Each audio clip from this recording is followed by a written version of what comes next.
Okay, well, good afternoon, everybody. Welcome to our City Council meeting. Today is Monday, March 1st, 2021. It's approximately 1 p.m. Before we have our Pledge of Allegiance, please ask if you'd rise. And also, we're going to have a moment of silence as well. But please rise for the keeping in reflection the brave men and women of the Las Cruces Police Department, Las Cruces Fire Department, as well as our courageous men and women of the United States Armed Forces as they protect our interests around the globe. And then also a moment of silence for Dr. Karen Trujillo, who unfortunately lost her life last week.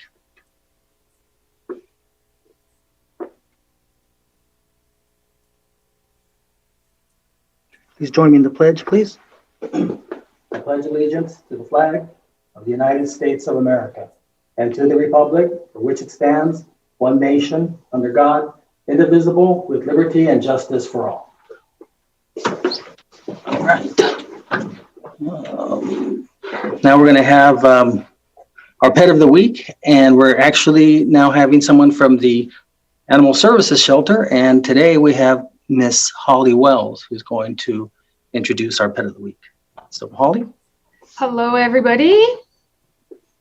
Bear with me while I make sure I'm doing this correctly. Can everybody hear me? Yes. Okay. So our pets of the week, and everybody can see the pets today? Yes. Okay, so we have Amber, who is a 2.5-year-old female spayed dog. She's got a lot of energy. She loves human companionship as well as other furry companionship. So she would be a great first-time dog as well as a second companion because she likes other furry friends. And then our second animal is Midnight. He's about 2 years and 3 months old, neutered male. His name kind of deceives him a little because he has a very sunny disposition. He's got wonderful, mesmerizing green eyes. Just a few things to let you all know that if you get on the ASCM. Uh-oh, Holly, you accidentally muted yourself? There we go. Oh, went back again. There you go. Okay. If you go to ascmd.org and look at all the available animals, the adoptions start at $150, and we have several discounts for different reasons. A sterilized animal is discounted $75. If the animal's been here longer than 3 months, that's another $25. We ask that everybody look for the animal number and give us a call at 575-382-0018 to make an appointment. At the time, our offsite adoption events are canceled until further notice, staying COVID. We do love our volunteers, and we're always looking for people to help us out with dog walking, cat caretaking. The adoption events and the outreach programs, again, are suspended until further notice. We love when we have people come in and take wonderful photos of our pets. We love help with fosters and everything else. So if anybody has any interest in any of this, make sure you give us a call at 575-382-0018. Just a couple of cold weather and safety tips for your pets. When it is cold outside, keep them in as much as possible. Make sure that their feet are dry and their stomach is dry once they've been out, if we've got any little wet weather, because they get cold easily. Make sure that there's fresh water at all times. The big one with cats like to stay warm, so they might be crawling up in engines. So if you're starting your vehicle in the morning, make sure you kind of check the proximity around it. And bathe pets frequently or less frequently due to the fact that it keeps their skin much drier. And that's all I have today. I appreciate you all. Oh, very good, Holly. Congratulations. You did a great job. Thanks. Thank you. Okay, so now we're going to go to Jobs of the Week, and I believe Cindy Quinlan, I thought I saw you. Hey, I'm right here, sir. Oh, okay. Good afternoon, everyone. Afternoon. So this week's our Jobs of the Week. Right now, we have an accountant senior with our City of Las Cruces. This position closes on March the 10th. Our next position we have is a community support services supervisor, and this position is through Tresco Incorporated. This position closes on April the 18th. There's also a maintenance technician through Borderland Facilities Solution. There are 6 positions available, and these positions will close on March the 17th. They're also looking for a cook, which is with the NMSU chapter of Zeta Tau Alpha. This position closes on March 18th of 2021. And lastly, we have a dispatcher fingerprint technician through HTM Security, and this position closes on March the 19th. But for a full list of all our job openings, internships, and volunteer opportunities, you can visit us at employnewmexico.com, or you can go to governmentjobs.com/careers/Las Cruces. And for our local office here in Las Cruces, you can contact us at 575-524-6250, and we are located at 226 Alameda Boulevard in Las Cruces. Thank you so much, everyone, and have a wonderful afternoon. Okay, thank you very much, Cindy. So now we're going to go to Assistant Manager Enriquez, who's going to give us the COVID-19 update.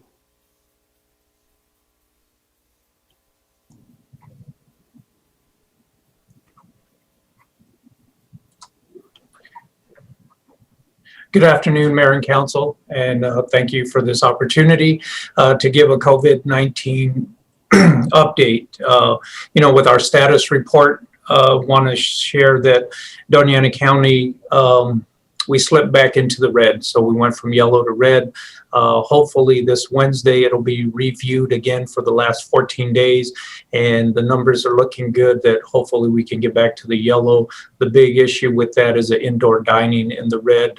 There is no indoor dining for restaurants, but if we can get back into the yellow, it's about 33% that they're allowed to have. So looking forward to a re-evaluation on Wednesday. Other good news is Johnson & Johnson, the single dose of vaccine has been approved, and looking forward to that coming to our area, to New Mexico here pretty soon. Current vaccine administration statistics is we've had about 5,200 vaccinations last week. We're hoping that this week we can get up to about 6,000. The vaccine is still being limited in supply, but that's a combination of the ones the DOH and the hospital are doing here locally from Doña Ana Community College, the Convention Center, and NMSU, and then the 2 hospitals that are providing vaccinations as well. As a county, we're up to 28,000, equaling about 16%, and that's the partial vaccinations. Continuing with some upcoming vaccination events on March 6th and on the 27th at NMSU, Senior and Aging Department of the state is sending over about 1,000 dosages of the vaccine.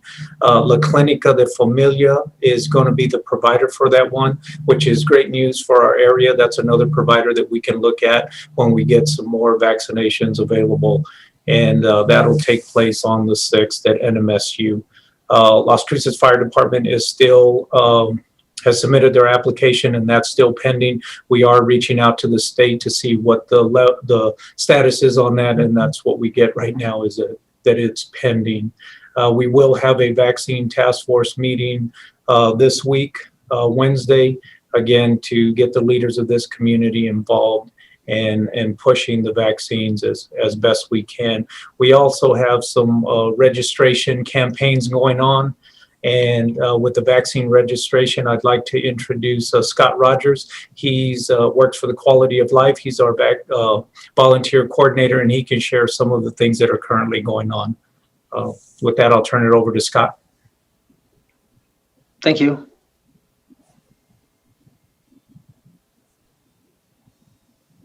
Thank you, sir. Apologize for that. This is Scott Rogers with the Volunteer Network.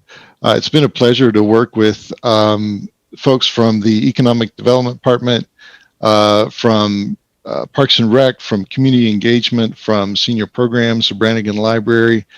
We've got a massive team with folks from all over the city putting these things together. We've conducted vaccine registration events at 3 locations so far, beginning on Saturday with the Farmers Market. We were at Walmart Marketplace down on Sonoma Ranch today, and the Lowe's Fiesta. So far, with just those 3 events, We've visited with 96 residents. We've registered 7. We've had 7 staff members and 2 volunteers that have worked those events for a total of 23 hours invested. And so for this first week of vaccination registration events, we'll have conducted 21 different events, and then that schedule will restart the following week, and with the potential for additional sites to be added to that.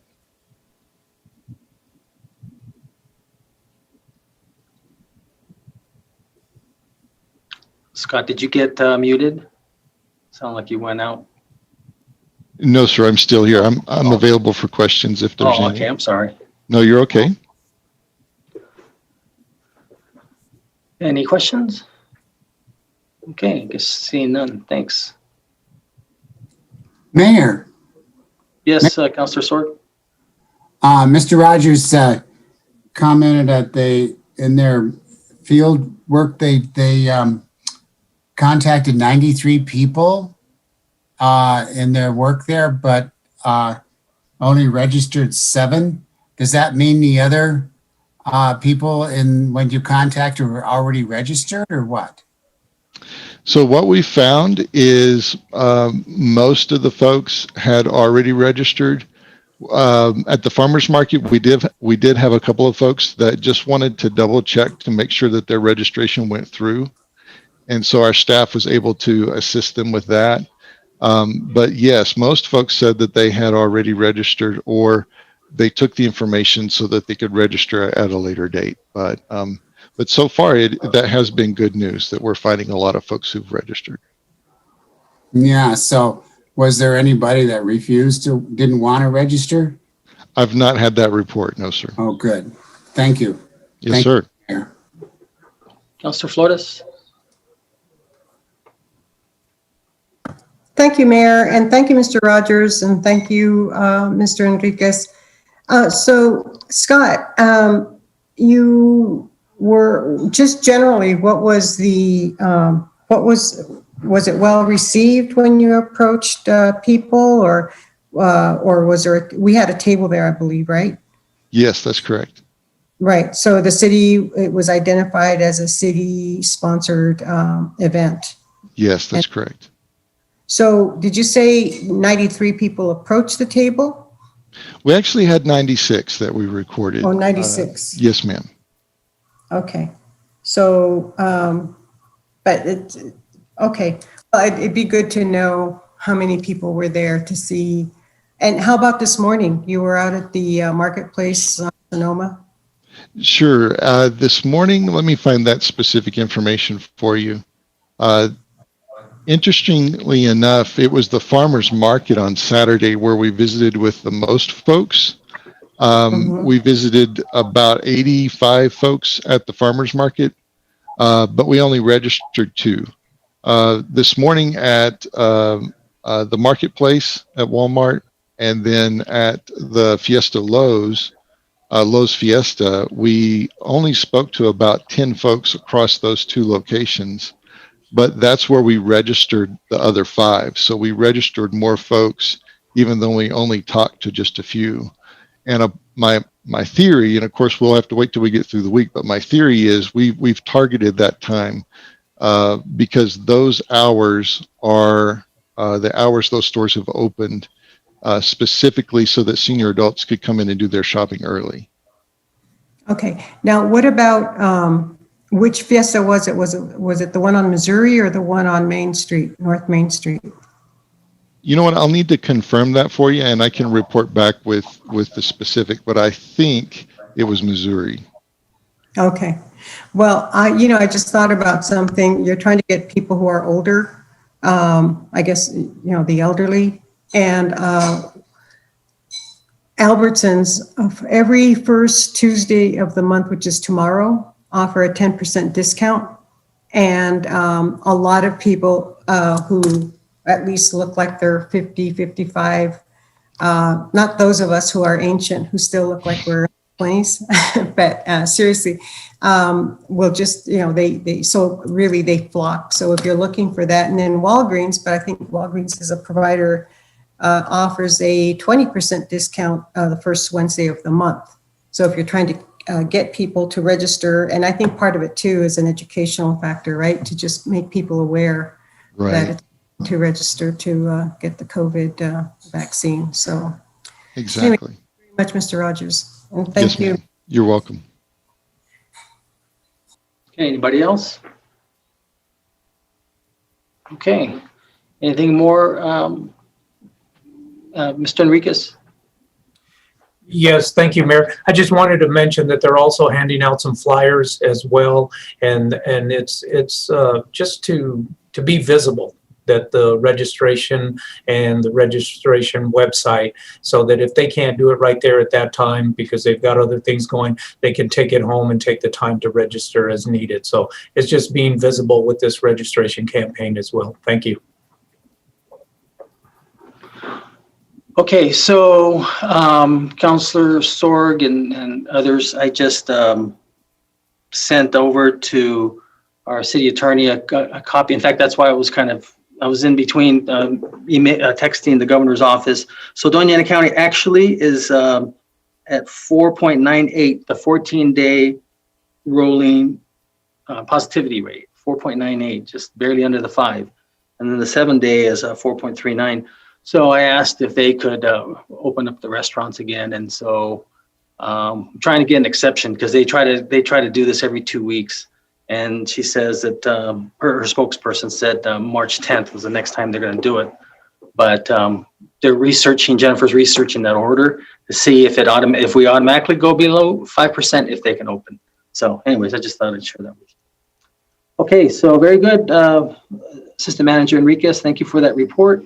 And let's see where we go. Oh, got a presentation here. Yeah, he's here. Okay, so I want to read a story. This took place, looks like Christmas Eve. So this is an article from the Las Cruces Sun News by Bethany Frudenthal. So it says, Deidre Clark held onto the outside door handle of her car for dear life as a stranger inside the car drove off. As the handle broke off, Clark watched the man drive away with her 3 children still inside. Clark and her husband were now alone in that GameStop parking lot. Another stranger, a customer inside the GameStop who saw the commotion, hopped in his truck and chased after the Clark vehicle. It was Christmas Eve, and thankfully this story ends with Clark's children, Sophia 7, Carly 4, and Dezan 1, spending Christmas with family. Clark, speaking to the Sun News this week, says Adam Marujo, the GameStop customer who chased after the assailant, is an angel for helping to save her children. He saw everything. He didn't ask any questions. He didn't ask what was going on. He just instantly jumped into his truck and chased my car, and he called the cops, and he got my kids. If it was not for him, I don't know if I'd seen my kids again, dead or alive. I don't know what would have happened if he wasn't there. So, Adam, got this award here that I'm proud to give you. It's the highest award that the City Council and I have. It's called the Mayor's Distinguished Service Award, presented to Adam Marujo for your bravery and quick thinking on dated this March 2021. So if you're there, I see that you're on our meeting, but I don't see a camera or. Yes, Mayor, I am here. There you are. Great. Here you go, Adam. So thank you. I appreciate that. Wow, that's split. That's, split thinking there. Fast thinking. Just what was going through your mind? You want to share with us a little bit, Adam? Honestly, I don't really know what was going through my mind. I just kind of heard her screaming, saw the car taking off, and chased after the car. It was more adrenaline than anything, just knowing I had to just keep that car in my sights the entire time. So do you have any training in law enforcement or military, anything? No, sir. Just property management and real estate. Okay, well, there you go. Why don't you mention the name of the company there? You get a little bit of PR for it. I work for Monarch Real Estate. Oh, okay. Well, that's just down the street from me. Yes, sir. Okay, so it's not a big deal for you to come pick up this plaque then? No, not at all. Okay, good. Is there anything you'd like to share with us, or was it? No, I just I just hope that, when people see things going on, that they do intervene if they can. I mean, I know it's not always a good choice to get in other people's business, but sometimes you can do some good. No, you're very, you know what, I realized your name did sound familiar. I have spoken with you before on some other issues. Yes, sir. Yeah. We have. We've So, met a couple times. Yeah, okay. Well, again, thank you for your service, although, just thank you. Guys like you, heroes like you, they just act and they don't stop and think about themselves. And so I'm sure Miss Deidre is really happy and the father that you were there. So Thank you, Mayor. congratulations. And I guess if someone needs to rent a place from you, you just call Monner. Yes, sir. Thank you. Okay, Adam, thanks again. And we'll get this here to you. Okay. Yeah, I'll I have my appreciate assistant. Yeah, thank you very much for joining us. Thank you so much. Maybe the council may want to say a couple words. Mayor Pro Tem, do you have something else you wanted to say? I just want to, with deep gratitude and thanks, Adam, for your courage and your quick thinking. I can't imagine being in that situation, and I'm so thankful, and I'm sure the parents and the children are super thankful for your quick action and following that vehicle, and thankfully nothing terrible happened. Terrible happened to you, I hope, and those children, and I automatically think about trauma. So if the family needs any resources related to counseling and whatnot, I'm happy to help in any way, shape, or form. Thanks, Mayor. Thank you. Thank you, ma'am. Councilor Flores, did you have your hand up? Yes, sir. Yes, Mayor. Mr. Marrujo, I read that article, and I think as many people, Bethany Freudenthal writes very descriptively, and it was really tear-jerking. It was really awe-inspiring, and you were a real hero. So you definitely deserve this recognition, and certainly the gratitude of the city as a whole. So thank you again, and may we have more heroes just like you. Thank you. Thank you, ma'am. Thank you, Mayor. Mm-hmm. Councilor Bencomo? Thanks, Mayor. I am, Mr. Marrujo, how incredible. I feel like, we often talk about, I don't know, superheroes and things out of this world. And honestly, acts of bravery and kindness are everyday people like you and myself. And that's a really big deal. And thank you so much. And I don't know if this is the right person, the mother in the story, but I think that might be one of my constituents. So I'll have to reach out to her. The name sounded so familiar. And so I'll have to reach out to her. And how scary of a situation. Thank you for what you did. Thank you, ma'am. Well, I think GameStop is in your district, but I don't know, Councilor. Councilor Vasquez. Thank you, Mayor. And yes, to Mr. Marrujo, deepest gratitude from everyone in our community. Whenever there's children involved in a situation like this, it's scary for all of us to think about what could have happened. And I'm sure this family will be eternally grateful for your quick thinking and for you being there at that moment. So thank you so much, Mr. Marrujo. Thank you, sir. Councilor Abeyta-Stubbe. Thank you, Mr. Marrujo, for your quick actions. As a mom, I couldn't even imagine what was going through their heads at the time. So I know that your acts were so appreciated and really life-saving. So thank you so much. Thank you, ma'am. Well, there you go. So congratulations again, Adam. Thank you all. I appreciate it. All right. Well, very good. Well, thanks again. And we'll go ahead and move on with the rest of the meeting. So now I'm going to go to the conflict of interest statement. This is where I'll ask if any member of City Council, City Manager, or any member of City staff has any known conflict of interest on any item on the agenda. None, Gandara. None, Mayor. None. Okay, seeing none. None. Now we're going to go to public participation. I don't recall getting any emails for public participation. I don't know if any of you did. If you did, if you wanted to read any. Okay. Okay, now I have a closed meeting statement I need to read. Las Cruces City Council met in closed session at 11:02 a.m., February 22nd, 2021. Following members were in attendance: Councilors Flores, Sorg, Bencomo, Vasquez, Abeta, Stuvi, Gandara, and myself, Ken Miyagishima. Staff present was Ifo Pili, City Manager, Jennifer Vega Brown, City Attorney, Mark Standrich, Outside Attorney, Miguel Dominguez, Police Chief, Las Cruces Police Department, Eric Enriquez, Assistant City Manager, and Ikani Tamupe. Ikani, you gotta help me. I don't Perfect. normally stumble on last names, but You're doing fantastic. I'm enjoying it. All you're saying. Good job. how do you say it? Da Moi Piao. Ta Moi Piao. That's it. Yeah, if you say quick, you'll never make a mistake. Ta Moi Piao. Okay, great. Assistant City Manager.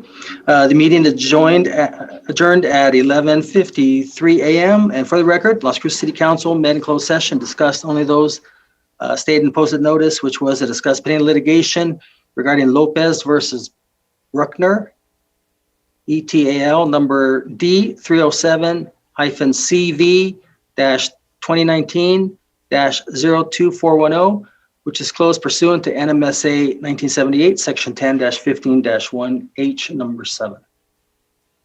Okay, so now we're going to go to acceptance of the agenda. Mayor, I'd like to pull item 7.1 for discussion. Thank you, Councilor Vasquez. I was going to pull that one as well. Okay, can I get a motion and a second to approve the So agenda? was I. So moved. Second, Gandara. Okay, motion made by Councilor Flores, second by Mayor Pro Tem Gandara to approve the agenda with item 7.1 removed for discussion. Christine? On the motion to approve the agenda as presented with the removal of item 7.1 for discussion. Councilor Beta Stuvi, Yes. Councilor Vasquez, Yes. Councilor Bencomo, Yes. Councilor Sorg, Yes. Councilor Flores, Yes. Councilor Gandara, Yes. Mayor, Yes. Okay, so we're going to go to item 7.1, resolution 21-130. Need a motion and a second. Move to approve, Mayor. Second. Second. Lord. Motion made by Councilor Vasquez, second by Councilor Sorg, and Mr. Alex. Oh, Councilor Vasquez, did you have want a presentation, or do you have a specific question? You know, Mayor, I did have two specific questions, but two other colleagues, I think, Yeah, want I'll just to have a so a presentation. presentation would be Yeah. just fine. Thank you. So Alex Liu, looks like you're up. Yes, Mayor. Okay. Let me share my screen.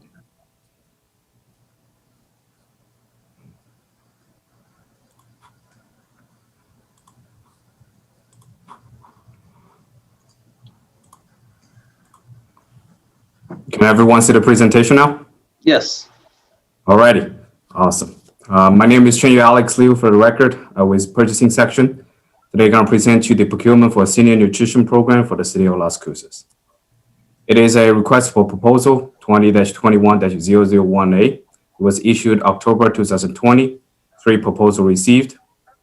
The evaluation committee met on December 29, 2020 and recommend the highest ranked respondent, SHAMROCK Food Company, to be awarded for contract. They are headquartered in Phoenix, Arizona, but they already have warehouse and office locally in Las Cruces.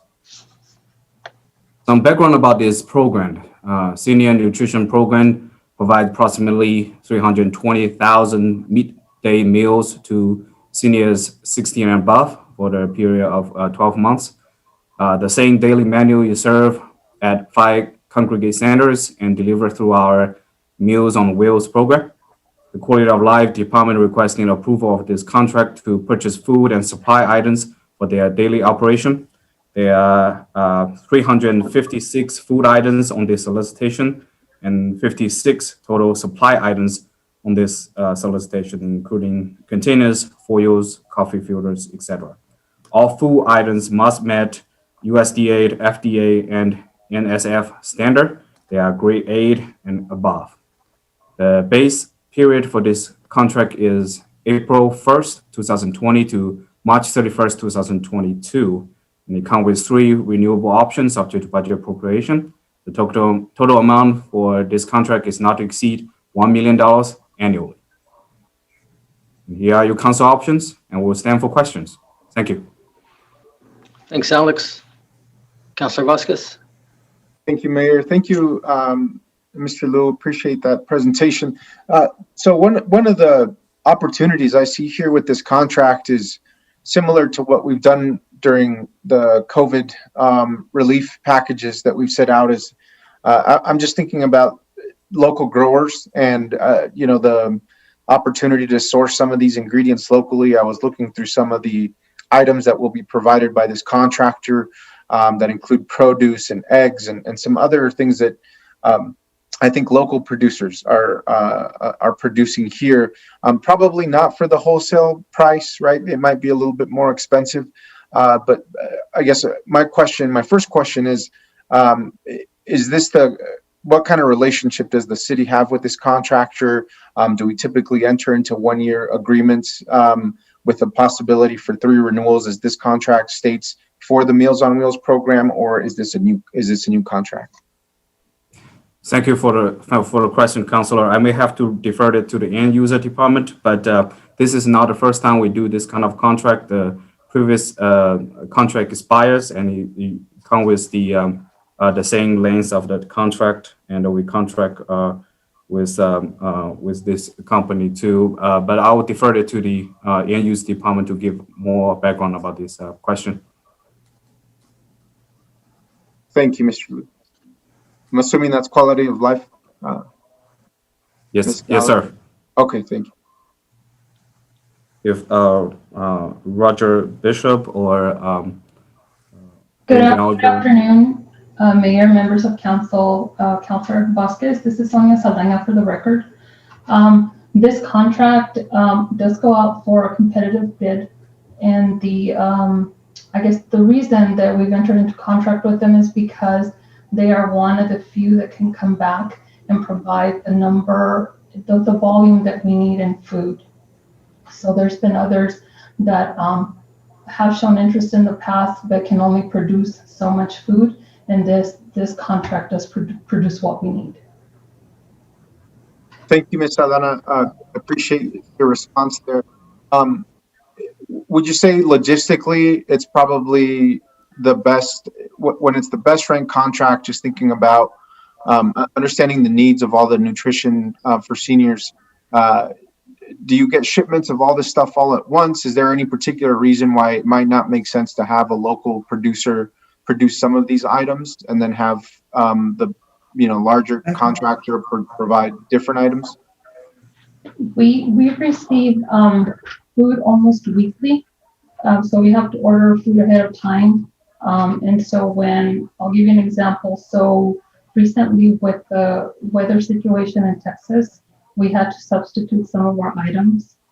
So it depends on when we're ordering and what we're ordering, but this is the person the contractor that we have found that can produce the most when we need it. Thank you, Ms. Saldaña. And so if I may ask, with this particular contract, were there requirements or stipulations that the contractor provide all of the items that are listed in the inventory on this contract?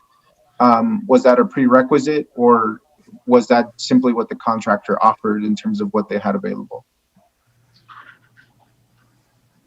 I think it is both, and I'm going to refer back to Mr. Liu if he can help me answer this question.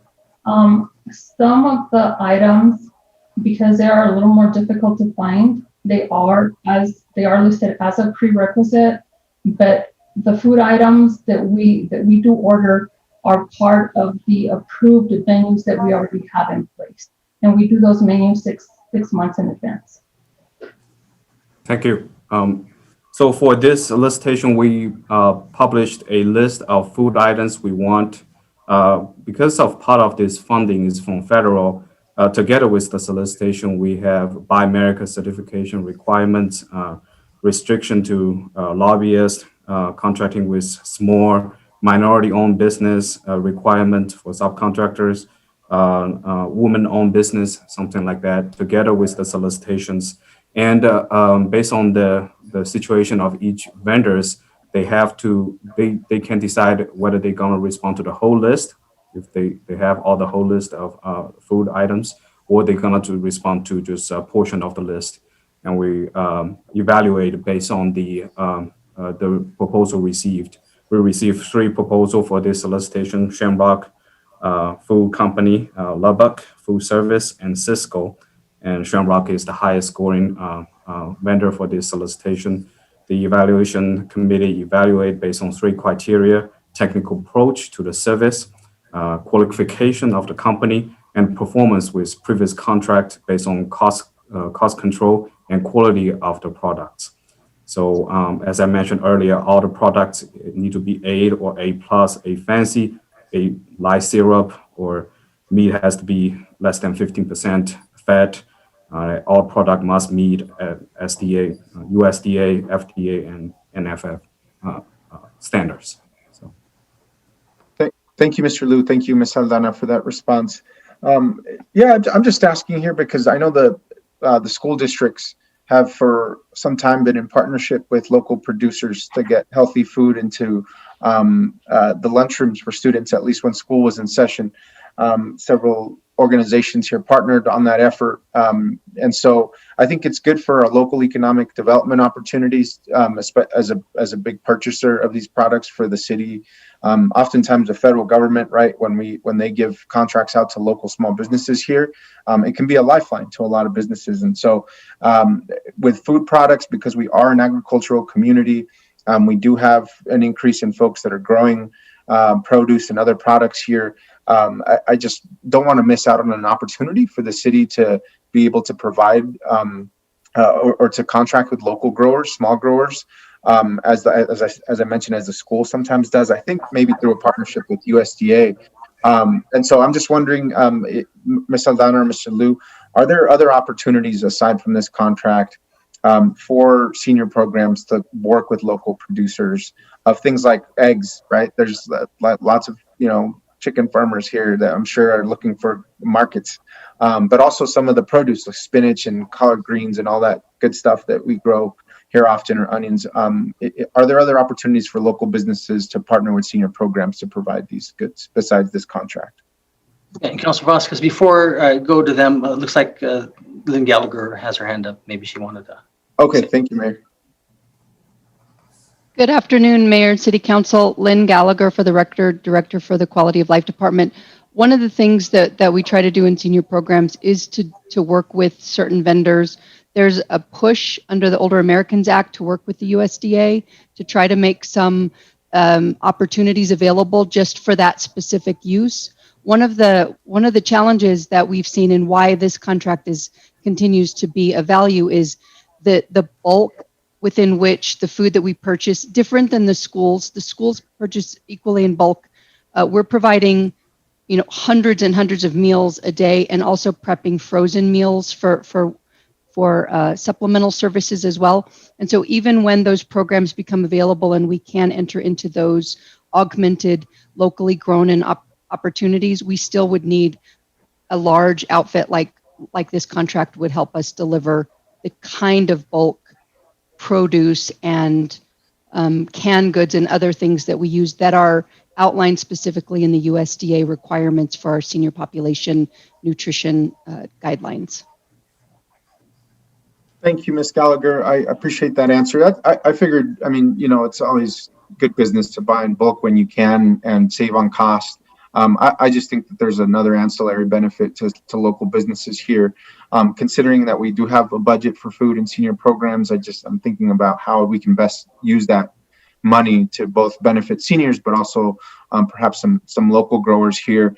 I'll pass this on to my colleagues here, but I do want to maybe just leave with a question of, is there an opportunity for senior programs to meet with a handful of local producers, at least to start that conversation about what's available? What potential ancillary support, different meals. Maybe it's just once a month where you can maybe buy smaller items in bulk from folks.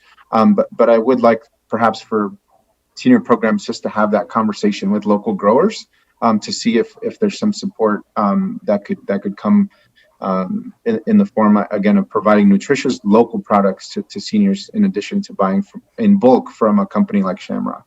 So thank you, Mayor. Mm-hmm. Before I get to Mayor Pro Tem and Councilor Flores, Alex, do they still have a local distributor here in town, Shamrock?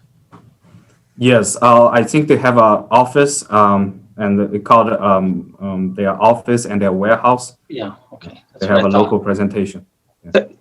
You know, for whatever it's worth, probably, 30 years ago, my father had a restaurant, and you know, I would occasionally try to manage it in between all the other things I did. And I can tell you, Shamrock was one of the, back then, I'm sure they still are one of the top food distributors. In fact, I wanted to try them out a little bit. You know, they were a little bit pricier. That's why I was really happy to see that senior programs got them, because a little bit higher end restaurants use Shamrock. And I wish you know, we could have afforded to keep them, but because they have good food. So, I mean, I was pretty impressed to see that. But that was 30 years ago. I'm sure they still have a huge amount of following and quality. But I can tell you, Shamrock Foods has been around for a while, and they are one of the top food distributors around. And they have a place here locally. And yeah, so you see a restaurant that uses Shamrock, probably good food there. So, Mayor Pro Tem and then Councilor Flores. Thanks, Mayor. I can appreciate the questions Councilor Vasquez have put forth. I too have very similar concerns about this, especially now during COVID. I realize that you know, we're purchasing in bulk. Much of those items are frozen. Frozen salmon is what I saw, frozen veggies. And I understand that Shamrock is a large, you know, organization. My question, and much of it was answered, Mr. Liu, is around who were the vendors who submitted proposals, and you've said that already. And I guess where I'm sort of drawing a bit of a concern is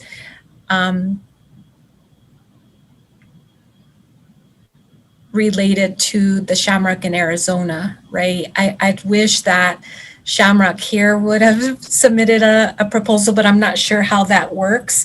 You go into that warehouse and they have all the type of food, right, that is on the list there. I don't know if it is in the large quantities as Lynn has indicated or Ms. Aldana has indicated is necessary for senior programs. But I want us to think differently and creatively about how we're helping our small businesses here, especially during COVID. So Alex, has there ever been an opportunity where you mentioned those partial proposals, or we can only do this much, right?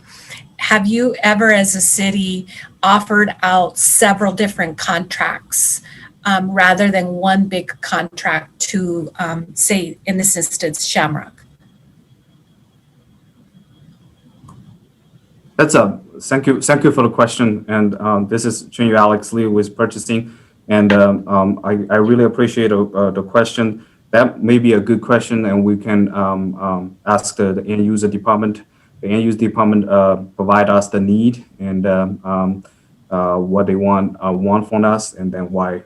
That's why we developed this solicitation. I myself come from the school district. I'm working for the school district for 10 years as a finance director, and I buy food for our cafeteria.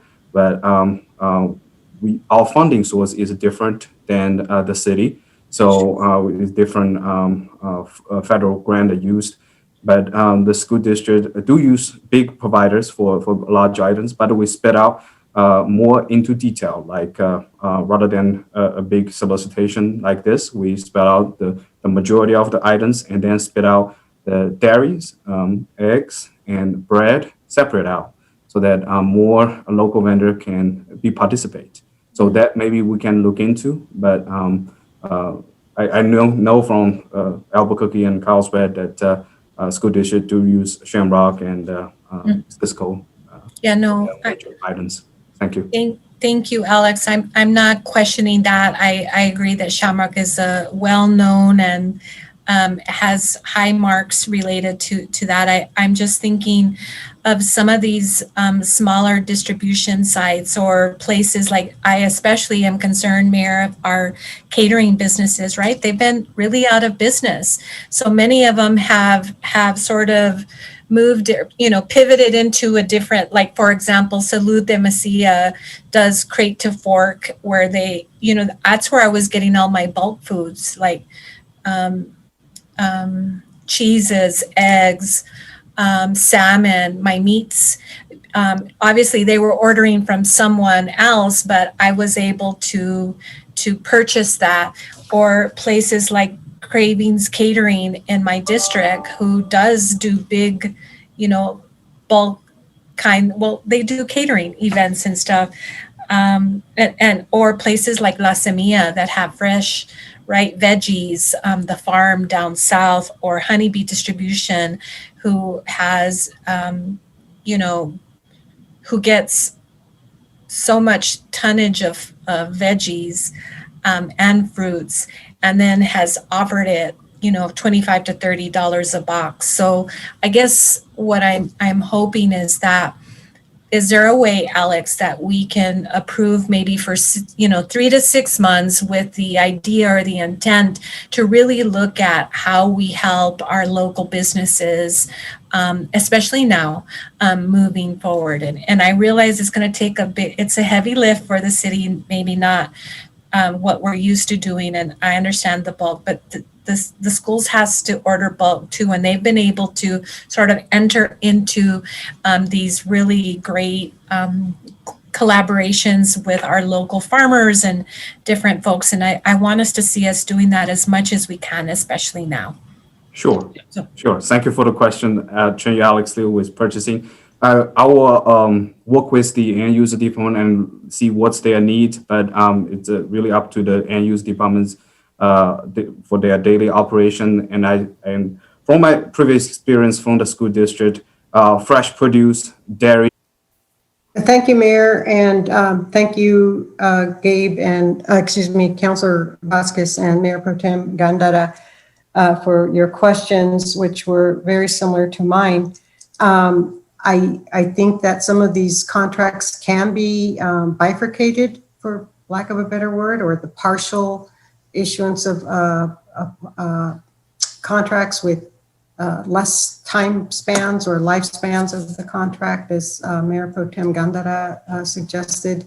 And I have to say that, going for the best deal isn't always the best deal.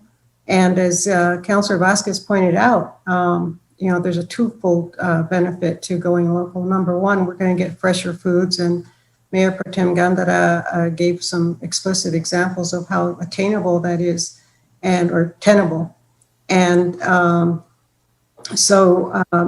the fact that our local economy would be benefiting. So my question, Mr. Liu, is this. I understand that there's a USDA requirement, as pointed out very clearly by Gallagher, Dr. Gallagher.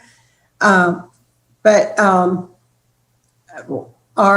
do local providers that could be potentially suppliers to our city, are they aware of those USDA guidelines? And if they're not, can they be provided to them so that they can meet the guidelines? I'm sure they would. I don't think they'd be distributing food willy-nilly without any kind of guideline. And USDA, with all due respect, doesn't necessarily have the highest standards at all time. I mean, I would like higher standards coming from the USDA. But if those sorts of things can be looked at, and then do the partial, just have contracts maybe limited, and again, bulk may be the best price insofar as a dollar sign is concerned, but it won't be the best price in terms of the health to our community, both physically and economically. So if if your department could look into that and working with quality of life, our quality of life would all be improved. So thank you very much, Mr. Liu. Thank you, Mr. Mayor. Thank you, Councilor Flores, Vasquez, and Mayor Pro Tem. I appreciate where you all are coming from, but keep in mind that we're starting to get less and less from the federal government. And a lot of the money that we get from them is what we use for our senior programs. And so I think a lot of times if we were to in the future look for shorter contracts, prices won't be there. And I also think that a lot of these suppliers actually do work with local farmers.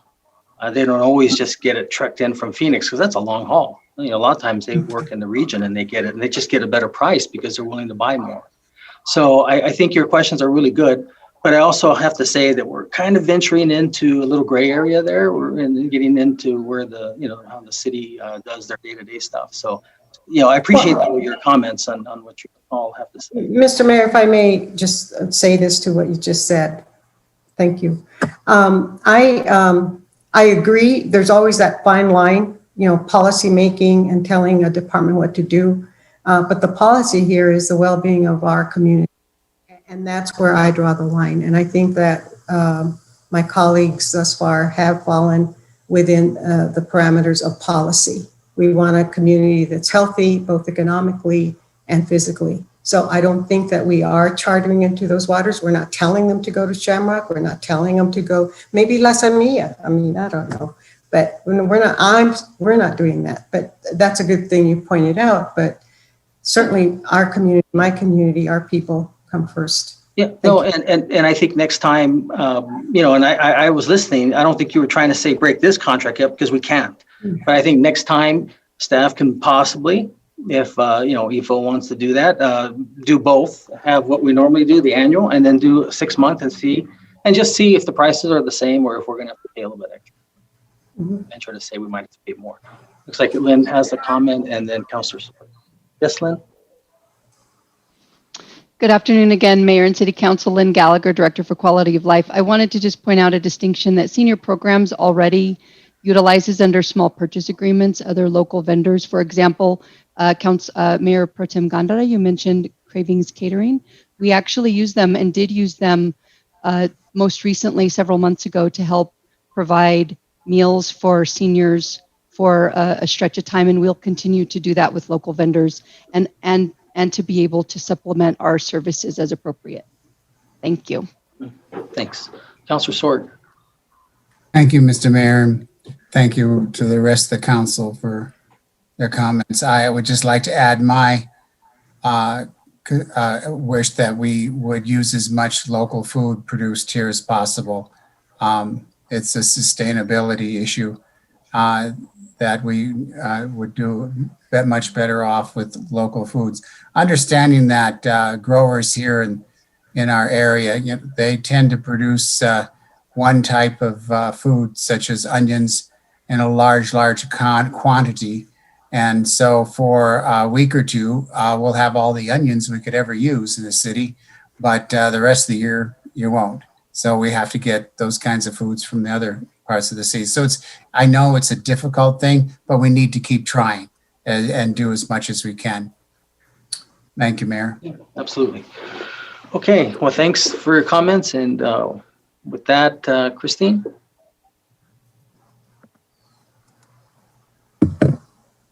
This is on the motion to approve Resolution 21-130. Councilor Beta-Stuvey? Yes. Councilor Vasquez? Yes. Councilor Bencomo? Yes. Councilor Sorg? Yes. Councilor Flores? Yes. Councilor Gandra? Yes. Mayor? Yes. Okay, now we go to 8.1, Resolution 21-134. Motion second. Move to approve. Second, Beta-Stuvey. Motion made by Councilor Sorg, second by Councilor Beta-Stuvey, and Matt Sines and David Cedillo will be presenting. It's great to see everyone today. Can everyone see my screen? Yes. Thank you very much. So good afternoon, Mayor, members of Council, administration. For the record, my name is Matthew Sines, Senior Budget Analyst with the Budget Office, and I'm here today to present the proposed budget adjustments for fiscal year 2021 for March 1st. So with these adjustments, there are no new programs or policy initiatives. The adjustments are focused on compliance and alignment. And today, the majority of the adjustments that we'll be taking a look at are in relation to the debt service fund reconciliation. In addition, we have a few other adjustments that we'll take a look at too. Also with me today, I have Public Works Director, Mr. David Cedillo. He will be discussing the capital improvement program. And as always, we are always striving to apply best practice. And just as a friendly reminder, the amounts that we are requesting today are located in the column with yellow text. Also, we're letting you know what type of transaction we're processing with the letter that follows the amount. So the meanings for those letters are at the bottom of our screen in our legend. So E is for expense, R is for revenue, and T is for transfer. So let's go ahead and get started. So for our first adjustment, we are reducing expenditures on our debt service fund, Fund 3612, by $2.9 million. We will also be reverting those funds back to the funding source. Originally, this was budgeted for, to earmark funds for the 2020 NMFA debt service. However, with the acceptance of the loan, those were also budgeted at that time. So the general fund will receive $1.7 million. Fund 2600 Streets will receive $700,000. Fund 2650 Flood Control will receive $500,000. Continuing with the general fund, Treasury Services is requesting to transfer $33,000 to Debt Service Fund 3621. This is for the 2020 B NMFA debt service. Also on the general fund, Public Works is requesting close to $102,000. This is in conjunction with the 2019 general obligation bond construction of Fire Station number 3. They're looking to add a couple additional bunkers. Adding the additional bunkers will provide an opportunity for the program to grow, as well as cost savings, as opposed to remodeling that building at a later date. Fund 2600 Treasury Services is requesting the budget loan proceeds of $782,000. Fund 2650, they're also budgeting loan proceeds for the 2020 BMGRT of just over $500,000. Fund 2700 Community Development, they are reducing their expenditures by $974,000. These expenditures were reimbursed by COVID-19 CARES Act, so they would also like to revert those funds back to the Telshore Fund, as you see on Fund 2705. Fund 2790 Alarm Fees, we're budgeting $200,000 for both revenues and expenditures. This is a pass-through to the Mesilla Valley Regional Dispatch Authority. They monitor and administer the alarm fees in accordance with our ordinance. Fund 2825 Treasury, we're actually reducing our expenditures on Fund 3280 by $191,000. This is for a reconciliation of the 2010 SSGRT, the state shared GRT for debt service on the convention center. So ultimately, they will be reverting those funds back to Fund 2825. Fund 3510 Treasury Services is requesting $207,000 for the 2019 general obligation bond interest. Fund 3634, also Treasury, they are budgeting loan proceeds of $782,000 and principal and interest of $683,000 for the 2020 NMFA Streets Bond. Fund 3635, also similar situation, we are budgeting revenues for proceeds of $576,000, also principal and interest just under $500,000. Fund 5010, the airport is looking to adjust the apron rehabilitation project to actuals by reducing revenues of $657,000 and expenditures of $684,000. This is for the portion of the project that was completed in fiscal year 2020. Lastly, Fund 5400 Utilities Wastewater is looking to transfer $220,000 to Capital Improvements Fund 5450. They're also looking to budget $220,000 for the Jacob Hands Wastewater Treatment Facility East Primary Clarifier Rehabilitation Project. And just for a little further clarification, the clarifier is the infrastructure that removes solid waste from the wastewater. So with that, I will go ahead and turn it over to Mr. David Cedillo to discuss the CIP. Thank you. Thank you. Good afternoon, Mayor and Council, and thank you, Matt. For the record, David Cedillo, Public Works Director, and I will be going over the CIP amendments for this month of March. First, we have the GO bond question number 3, the new fire station. And as Mr. Sines had mentioned, this is including the addition of 2 additional bunkers for future growth of the fire department at that location. Next, we have the Las Cruces Airport infrastructure improvements, and that will be incorporating the funds and project from the Las Cruces ZIA building. So as you notice, the next line below is the ZIA building is being removed from the CIP as it's incorporated into the infrastructure improvements at the Las Cruces Airport. Next, as Mr. Sines had noted in the adjustment, the GA terminal apron, the reconstruction, that is being adjusted to actuals. Next, we have the new park in District 5. This is a new project that is being added to the CIP per council request. And lastly, the wastewater treatment plant rehabilitation that Mr. Sines just went over in the previous slide deals with the adjustment to the CIP of the Jacob Hands wastewater treatment facility with the East Primary Clarifier in that project. And with that, both Mr. Sines and I are available for any questions. Thanks, David. Councilor Sword, Councilor Vasquez. Thank you, Mr. Mayor. Mr. Cedillo, the fire station, you're talking about bunkers. Is this the same kind of bunker that you find in the military posts? What is a bunker? Great question. Mayor, Councilor Sorg, David Cedillo for the record.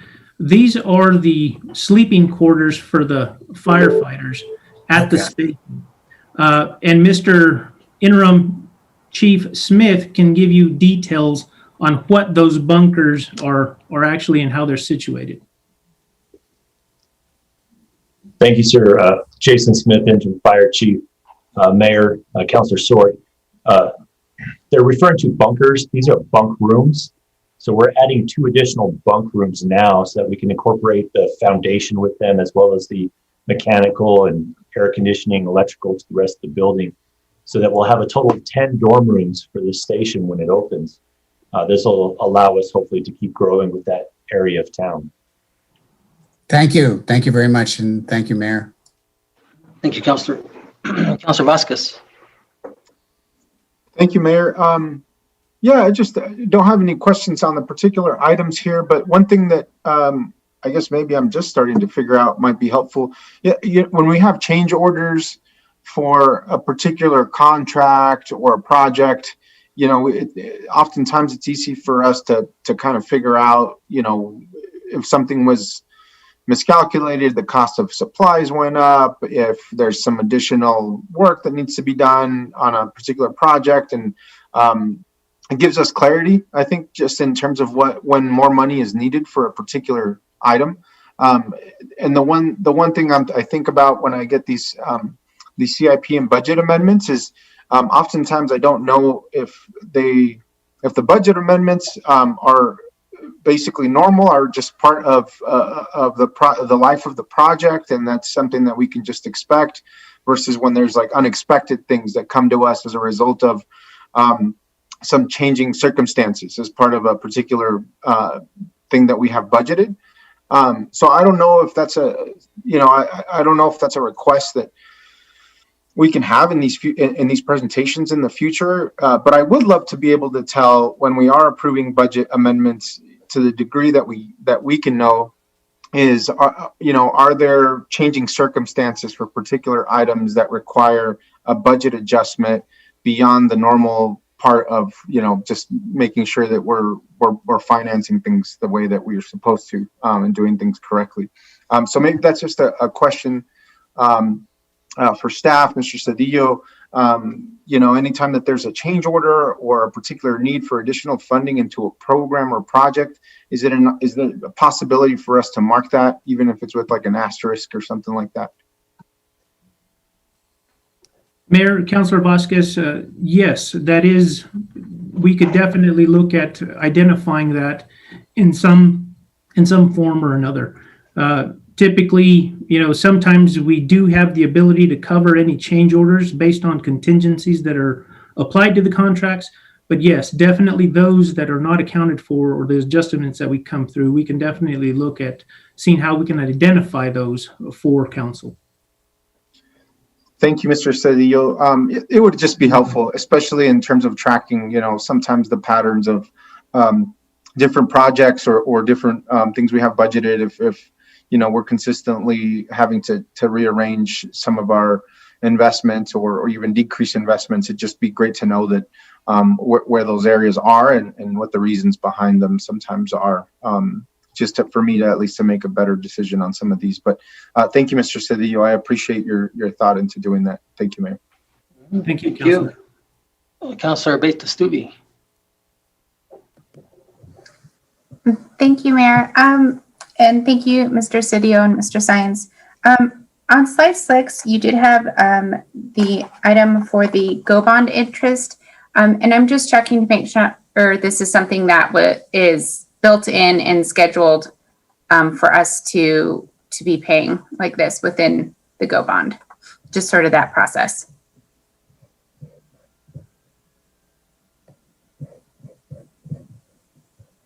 And that's probably a question for Mr. Science, I think.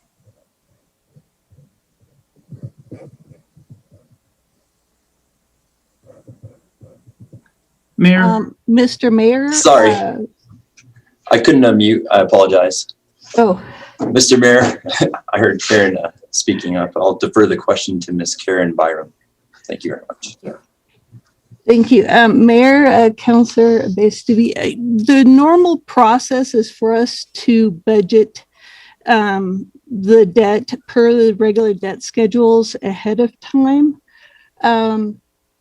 What happened is we put in an estimation for the phase 2 of the Go Bonds, which closed in September.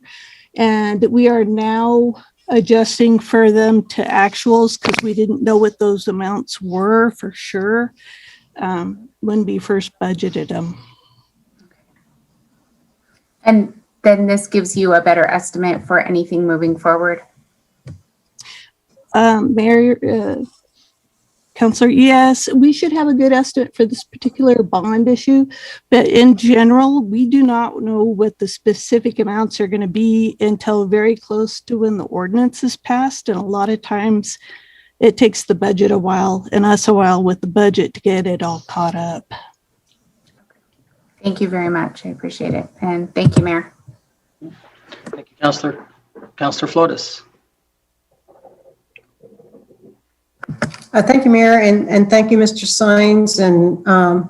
Cedillo and Ms. Byram for all your information. And thank you, your colleagues for great questions because, when these changes come to us, looking at all of this doesn't entirely paint the picture entirely with all the information you have. There's underlying all this information you have, which led to these decisions, are really not known to us. So thank you for the explanations. I have a question. Maybe I've been asleep at times during our meetings or whatever in a days. But where it says department or fund name, say, let's go back to page 6, that's where we are. It says Treasury. I didn't know we had a Department of Treasury. Who's our secretary? I mean, it sounds so important. I'd like an appointment. Have you ever referred to this before, Mr. Sines, or? Correct. So we have so this is under Treasury, which is not necessarily a department. They are a program under financial services. But just so you know where the funds were coming from, it was directed from Treasury and requested because they monitor all the bonds and loans. Okay, so it's really coming from the Department of Financial Services, because that is a department we have in the city. So Yes, correct. so it's like a sub whatever of the financial services. Okay, but this is the first time I see it, or it's the first time it stood out. I don't know. Have we ever referred to the Treasury Department as the fund name or department? I mean, I don't know. I don't think anybody knows at this point. Yes, So Councilor Flores. it is the first time, isn't it? No, we've heard it before. No, it's been Karen. We have? Yes. Karen? Karen Gosh, is from Treasury. Well, she is a But treasurer. yeah, but it just sounds, when you see it up like that, it just sounds so, oh. Anyway, it sounds so important. We have a Department of the Treasury in the city of Las Cruces. So It is very important, right? it is, it's very important. Wow. So, so in fund number 3635, the amount that has been the revenue is $576,556. And then the adjusted amount is $667,566. Is there a typographical error or a transposition error in that, or is that the correct amount? Because usually they match, and here it doesn't. It just Mayor, Councilor Flores, that is the correct amount. I'll defer to Karen Byron to explain a little more on the detail on that. But as I mentioned earlier, the loan proceeds are for the revenue, and our actual principal and interest cost is just under $500,000. Okay, thank you. So it's not a typo. Okay. Thank you very much, Mr. Sines. And probably just for the record, Counselor, the treasurer is in charge of our $400 million. So that's pretty important. Is that Karen? Yes. Did I tell you she's my best friend? Oh, yeah, right. Better in the whole wide world. Thank you, Karen. Ms. Byram, and thank you, Mr. Sines. Thank you, Mr. Cedillo. Counselor Betasubi, did you have your hand up or did you have another question? I'm sorry, I had my hand up still. All right, no problem. Okay, I think that takes care of it. So very good. If there's nothing further, Christine? This is on the motion to approve Resolution 21-134. Councilor Betasubi? Yes. Councilor Vasquez? Yes.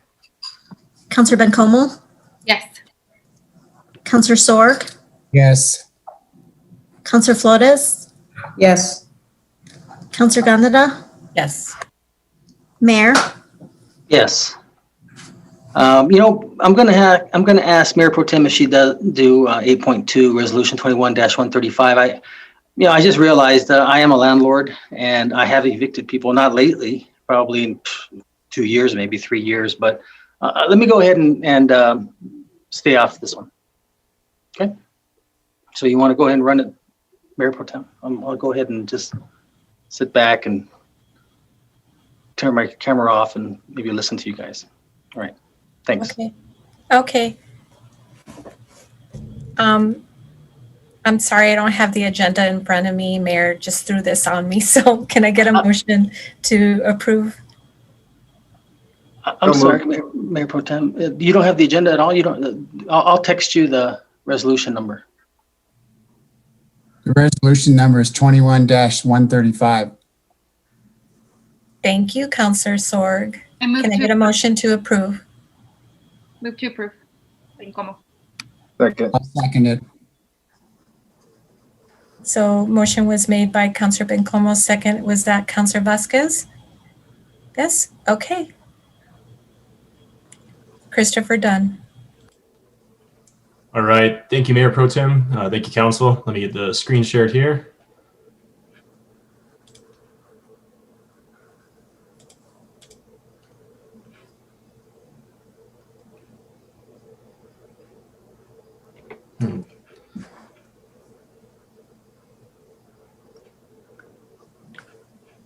Let's see.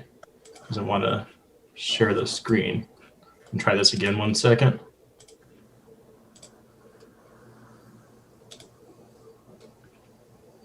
All right, I'm just going to go with it in this format because it doesn't seem to want to go full screen. Is everyone able to see and hear me though, and see my screen as well? Yes. Yes, we can see the screen and hear you well. Thank you. Fantastic, thanks. All right, well, my name is Christopher Dunn. I am the policy analyst for the City of Las Cruces. Today, I'm going to be presenting on the subject of housing discriminations and evictions in the state of New Mexico. First, I'll provide you a little background on this subject. So laws dictating the relationship between landlords and tenants are mostly set at the state level in the U.S. In New Mexico in particular, laws specify when tenants can be evicted and under what conditions they may be evicted. Tenants can be served a notice of non-payment of rent pretty much as soon as they're late on their rent in New Mexico. And then once they've received that notice of non-payment of rent, they can have eviction proceedings filed against them after 3 days of not correcting that status of non-payment. So if within 3 days of receiving that notice they haven't paid rent, they can have eviction proceedings initiated against them by the landlord or the property owner. Many states in the U.S. actually have more generous terms for tenants to be able to correct that status of non-payment. For example, on the far end of the spectrum, you have Wisconsin and the District of Columbia. They give tenants up to 30 days to be able to correct their status of non-payment. On the other end of the spectrum, you have 7 states in the U.S. that actually allow for landlords or property owners to begin the eviction proceedings basically as soon as a client is late on their rent. Currently, New Mexico actually has some additional protections as well under the declared state of emergency that is in place as a result of the COVID-19 pandemic. Basically, if a tenant has an eviction proceeding started against them and they can prove that their status of non-payment of rent is a result of the COVID-19 pandemic, then they may not be evicted during this time. So in addition to statutes related to evictions, additionally, New Mexico statutes prohibit owners from discriminating against tenants based on characteristics such as pregnancy, maternal status, marital status, race, age, and other characteristics such as this. However, there's currently no prohibition against discrimination for legal sources of income. That includes sources of income such as unemployment assistance, housing vouchers, or other state, federal financial assistance programs.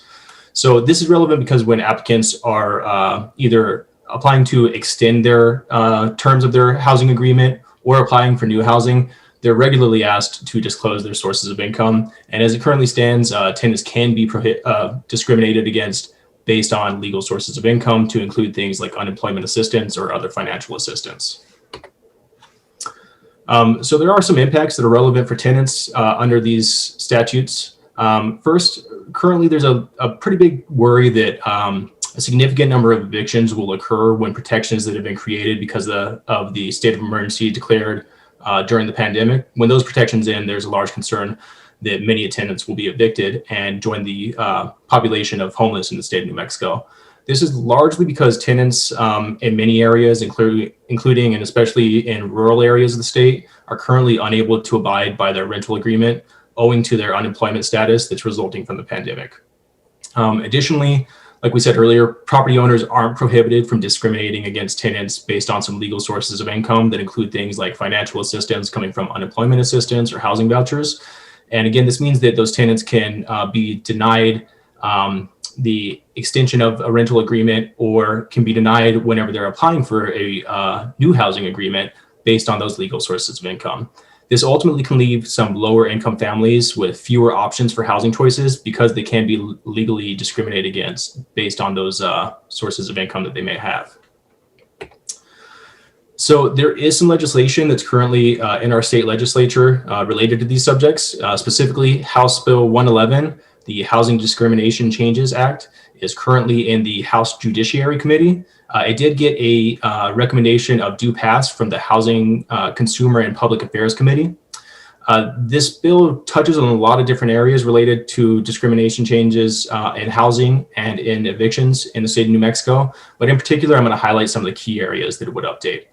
First, it would give tenants more time to fix their status of non-payment, to appeal eviction in the event an eviction process has been initiated against them, or to find replacement housing if they are actually evicted. So It would basically give tenants, in the event that they're late on their rent, they would have 4 days before a landlord or property owner could actually go and give them a status of non-payment of rent. Following that receipt of a status of non-payment of rent, the landlord or property owner would have to wait 10 days before they could initiate that eviction proceeding. And then once they were actually delivered with a summons to appear in court for an eviction proceeding, after that summons, they would currently have a minimum of 10 days that they have to have before the court date is set. House Bill 111 would extend that to 20 days. And then in the event that they were actually evicted, currently a tenant has 7 days to vacate the property. House Bill 111 would extend that to 15 days. Additionally, House Bill 111 would also prohibit discrimination based on legal sources of income, such as unemployment assistance, as we discussed. The bill would also prohibit owners from terminating or refusing to renew a rental agreement during a declared state of emergency, such as what we're in right now with the pandemic. It would also require that courts maintain a resource list for tenants. This would be a resource list of nonprofit legal service providers, as well as rental assistance programs that are available to tenants. And then finally, it would establish a state housing council. And the primary function of this housing council would be to regularly review policies and statutes related to housing in New Mexico and make sure that they're in alignment with the state's goals for housing and also within alignment with the state's budget. So with those considerations in mind, the resolution that's before council today is a resolution to support the New Mexico State Legislature reforming statutes related to housing, discrimination, and evictions. And these are the options available to council. I'll remain available to answer any questions you might have to the best of my ability. Thank you, Mr. Dunn. I appreciate the presentation. Any Absolutely. questions? I'm looking. Councilor Flores. Thank you, Mayor Pro Tem Gandara, and thank you, Mr. Dunn, for your excellent presentation.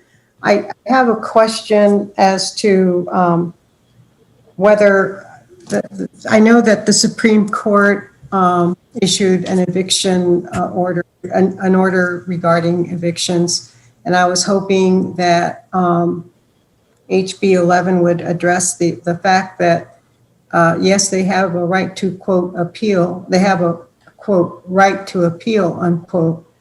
But that really requires going through the court system. So does the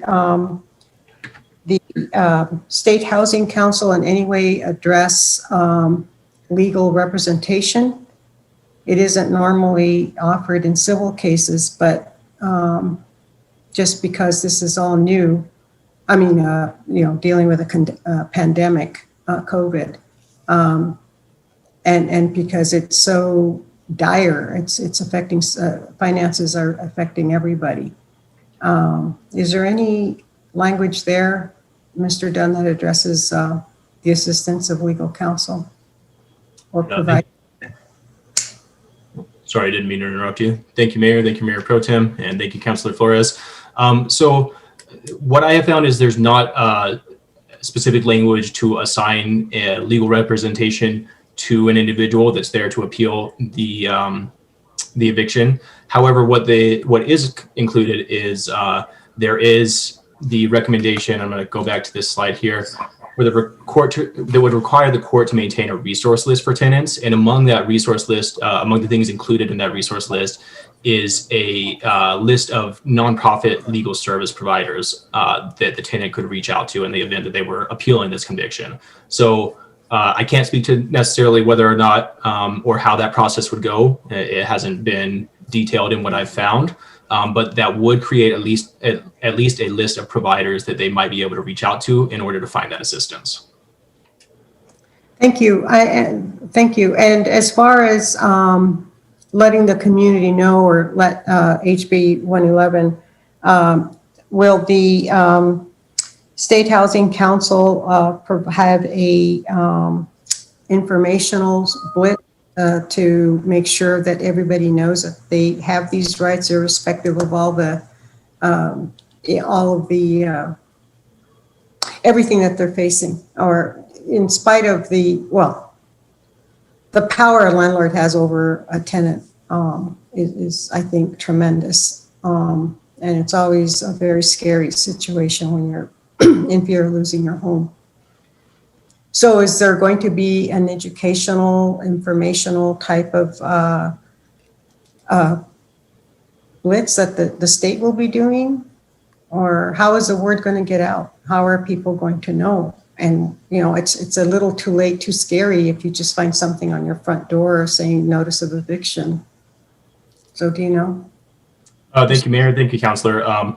The State Housing Council, as I've seen, is composed of a few different individuals, some of them that are assigned from the governor's office, and then others that are representatives of the community who are experienced professionals within the industry. And so from my understanding, I think that whenever that process is initiated as part of the summons, the information would likely be included in the summons that would indicate that there is that resource list available for tenants to be able to identify assistance if they need it. But I'm not aware of any, you know, I guess, informational output that's going out to notify people just on a more ad hoc basis.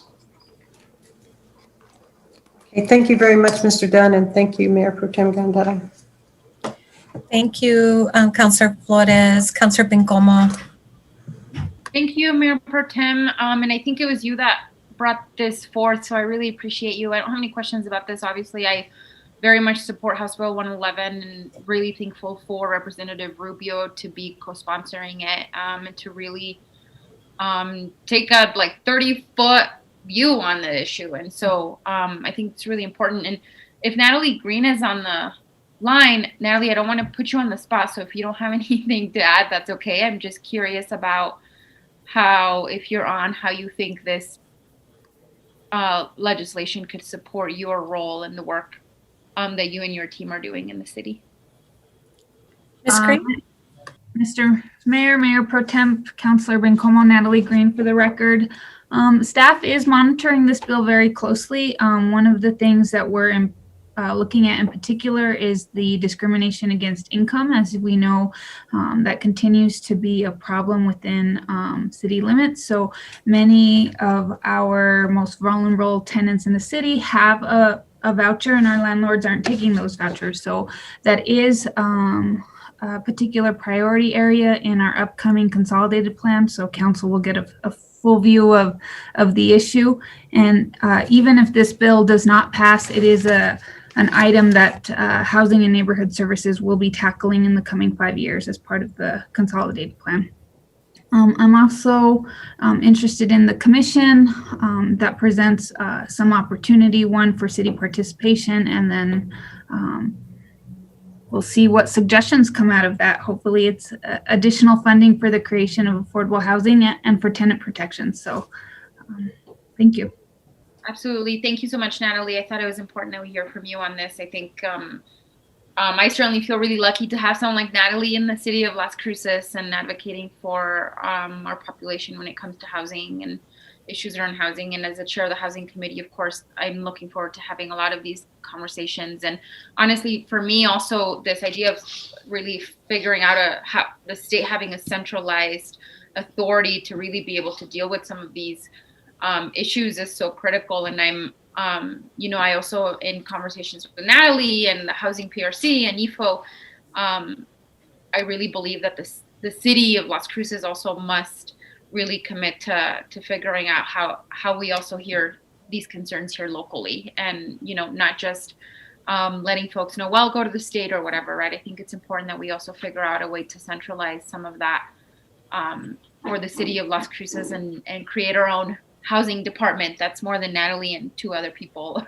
or whatever. It's a small team, tiny but mighty. So thank you, Mayor Pro Tem, for bringing this forth. And I just noticed Natalie raised her hand again. Yes, Ms. Green. Mr. Mayor, Mayor Pro Tem, and Councilor Bencomo, I just want to let the city know and council know that me and my staff continue to provide landlord-tenant resources. We have our renter's handbook. I purchased a whole bunch of these from Legal Aid, so we try and hand these out as much as possible, even during the pandemic. And we continue to field dozens of calls a week over landlord-tenant issues. So we are available. If anyone is aware of fair housing or landlord-tenant issues, please tell them to call the housing section. So thank you. Thanks, Ms. Green. Yes, Christopher, I have a couple of questions.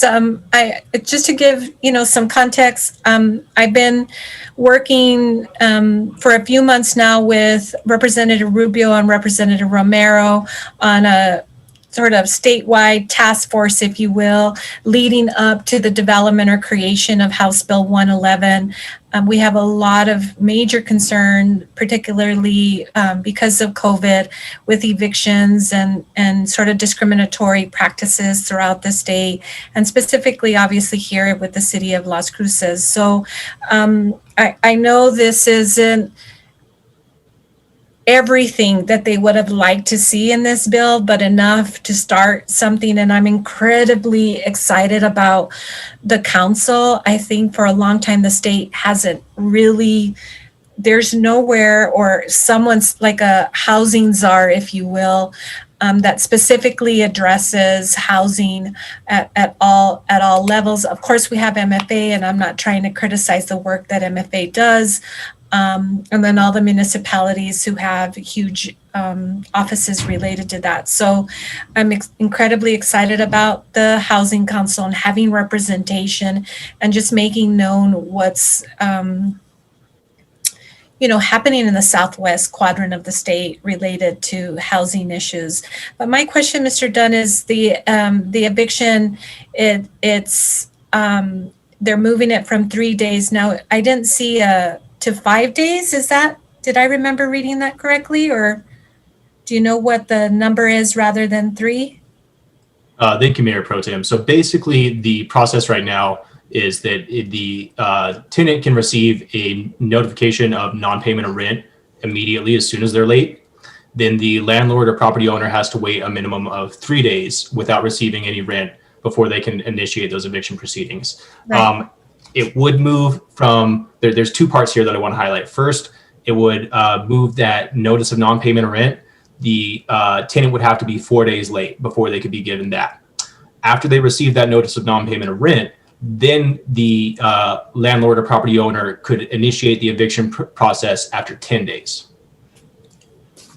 Okay. Thank you for that. I'm glad I clarified. And then the moratorium that was issued, was there an extension with the Biden administration coming? I know there was an extension through the end of January.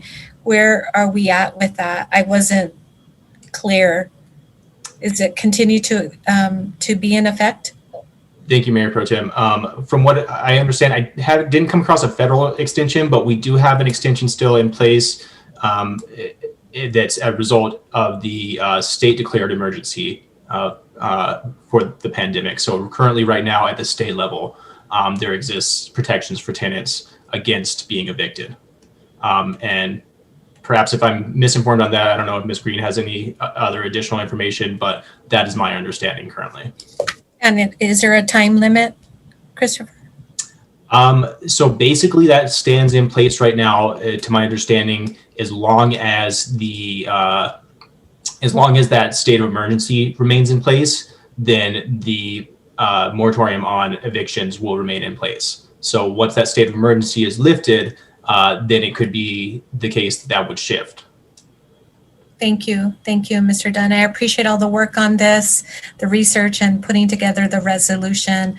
I, again, am very, very hopeful that this is a good start, HB 111, and I hope that we can get council's support on this. Thank you.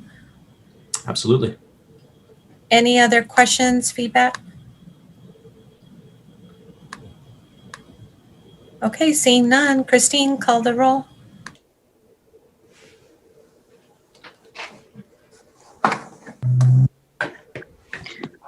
This is on the motion to approve Resolution 21-135. Counselor Beta-Stubbe? Yes. Counselor Vasquez? Yes. Counselor Bencomo? Yes. Counselor Sorg? Yes.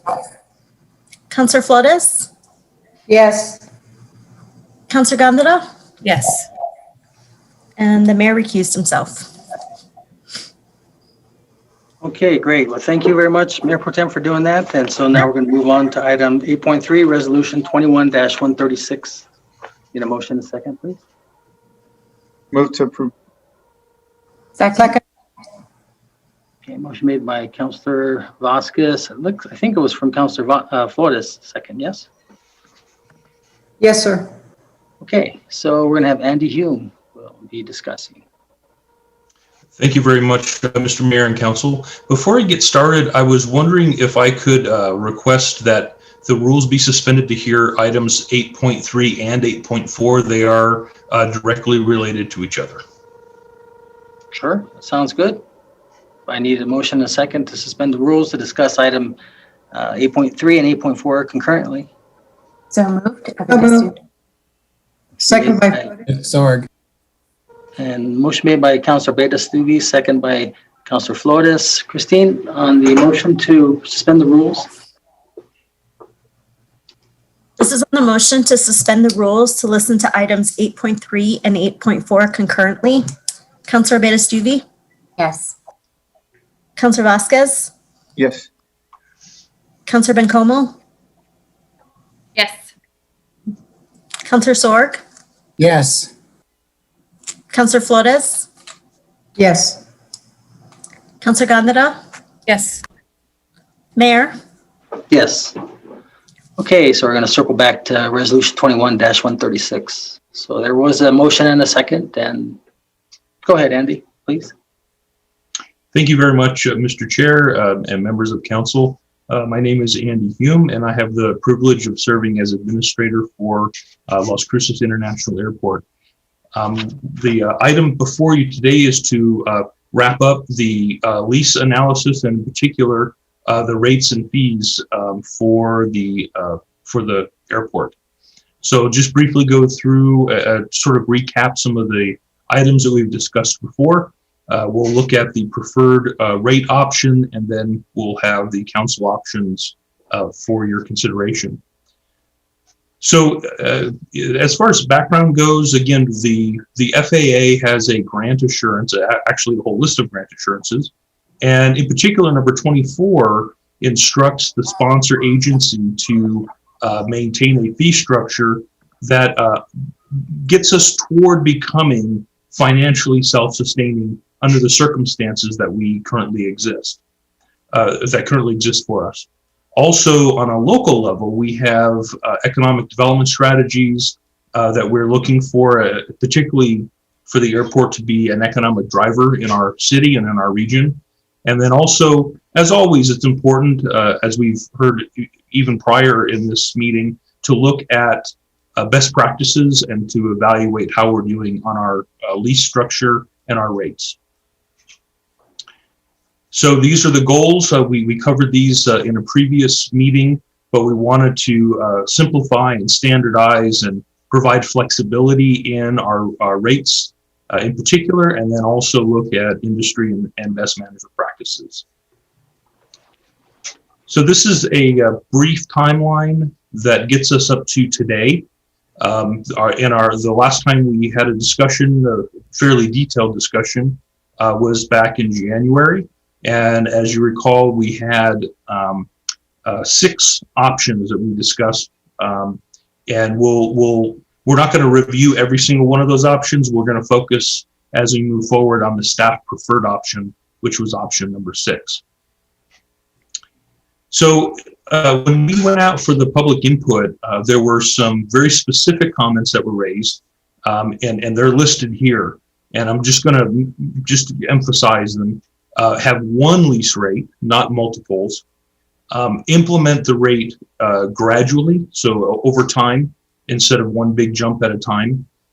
Look at the local economic considerations, and again, that's That's what we're instructed to do according to the grant assurance as well.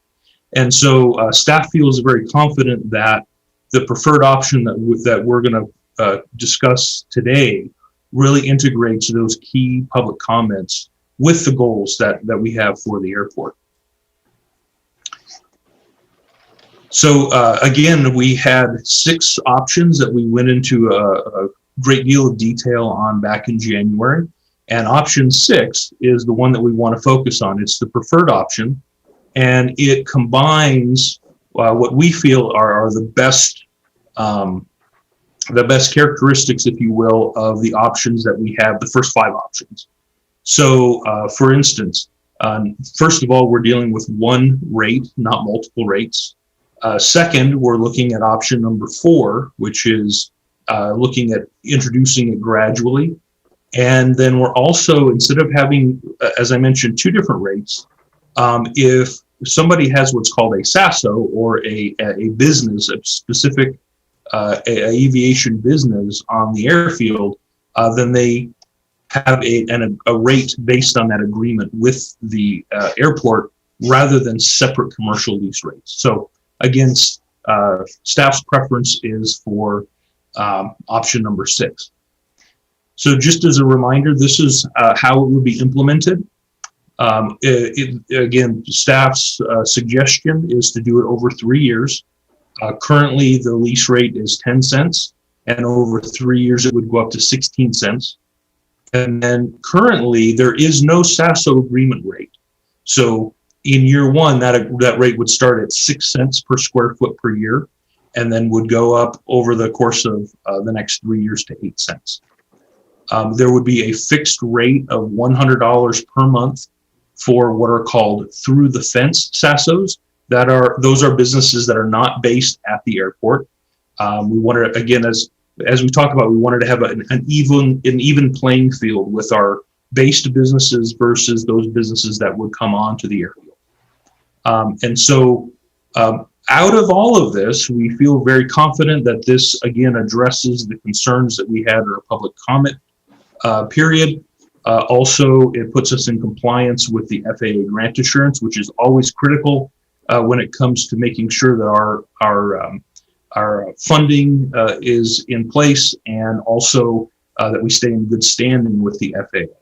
And the other thing too is when staff looks at future needs for operations, maintenance, and growth, this option helps support those needs. So in summary, and I put this summary together because we are discussing the 2 items together. This is to summarize what staff is recommending. Number 1, we need to repeal the previous rate and fee schedule. So we need to make sure that those are taken off. The second would be to approve the new rate and fee schedule, which is provided in your packet, and that we would use option 6 as the option for the lease rate. So we would phase that in. And staff is also suggesting that we set July 1st as the beginning for implementation of the new rates and fees. So with that, Mr. Chair, thank you very much for y'all's attention, and I'll be happy to answer any questions. Thanks, Andy. Questions, anyone? Okay, doesn't look like. So, Andy, did you say we needed the, well, let's see here. This first one, here's the resolution. So here's the resolution. So that's what you're talking about here when you said there's a couple things here. So we don't need to do any amendment to 21-136. Is that correct? That is correct, sir. Okay. Okay, well, if there's no questions, then it's been moved in second. Christine, would you call the vote, please?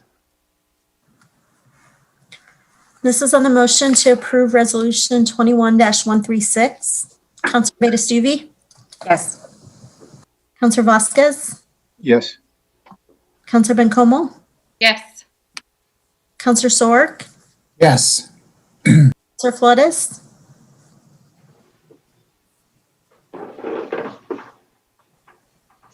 Counselor Flores?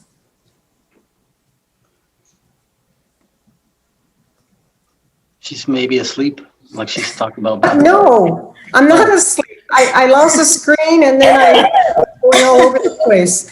But if you want me to take a nap, I'd be more than happy to accommodate, yes. Well, you referenced it in a previous discussion. You said, well, maybe I was asleep, or I thought, well, maybe. No. The treasury thing, I said, Yeah, right. I wasn't confused, just days this time. Okay. Yes,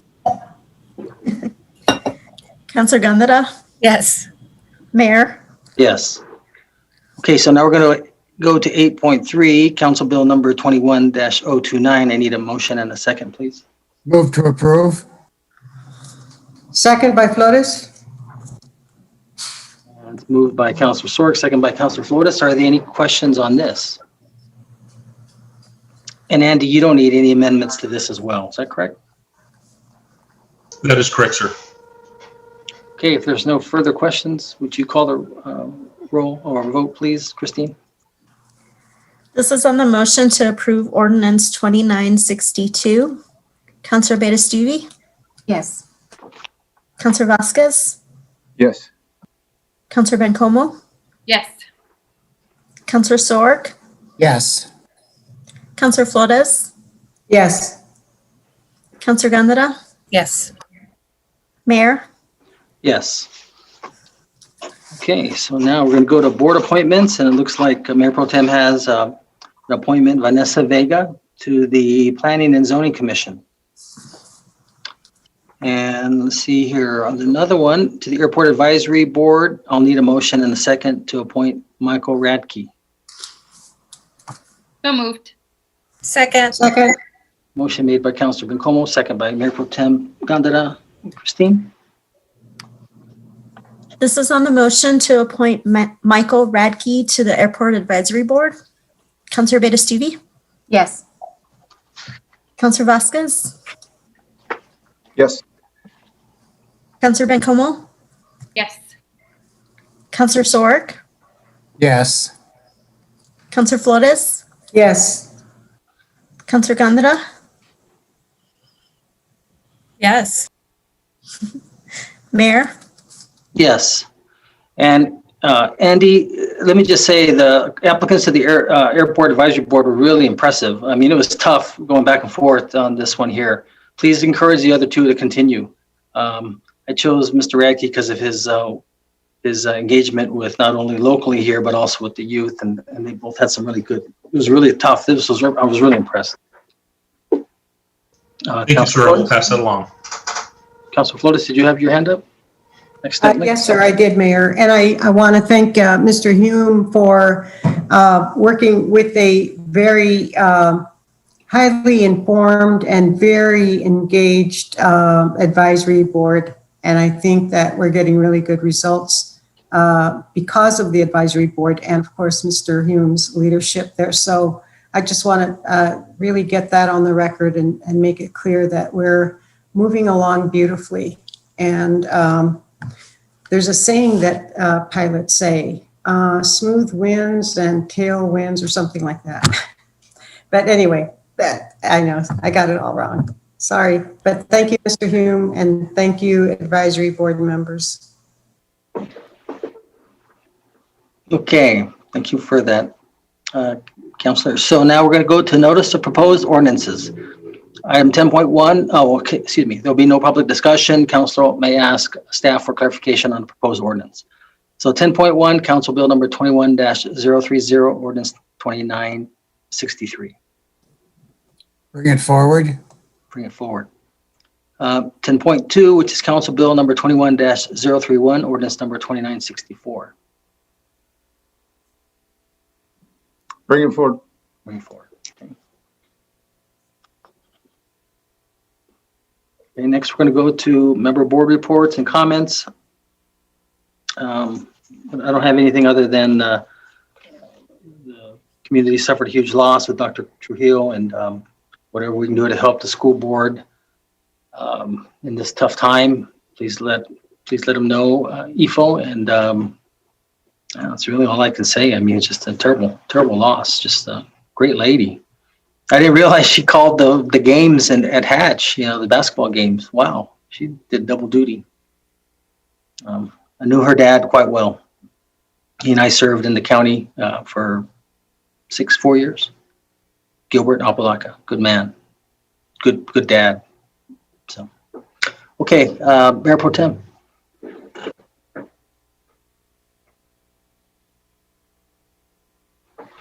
Thank you, Mayor, for that. Yeah, I'm heartbroken about Karen, Dr. Trujillo. I've known Karen since the 90s when she was teaching at Cobre High. She was dating Ben, her now husband, back then, and he would travel with my ex-husband to come and see me. So they dropped Scott off and Ben would go visit Karen. And that's how I got to know her and develop a friendship. I was raised with Ben Trujillo, and we went to school together, played sports together. And so this is a real blow for our community and for my family. Karen was a true leader. She led with heart and with children and families always always on in her heart and her mind moving forward. And the one thing that I'll always remember about Karen is, she had to make some tough decisions like we all do, but this particular instance, she was trying to support like the extended day or extended year learning. And she did a presentation at our legislative breakfast last year, 2 years ago. And, she was getting a lot of heat for it, but, she, in her way, addressed the issue so eloquently and basically said, I'm not talking about your kids. Your kids have all the lots of privilege and lots of things available to them. I'm talking about our underprivileged kids. And that's what I've always remembered most about Karen. She really made sure that our underprivileged kids and families were taken care of. She did so many positive things like, one Christmas she put together a toy drive, a gift drive for underprivileged families and put it out on Facebook. She was just like that, or she was one of the first people to respond to our migrant situation. She was there helping, organizing clothes and toiletries, that kind of thing. She's just that kind of person. She'll be sorely missed.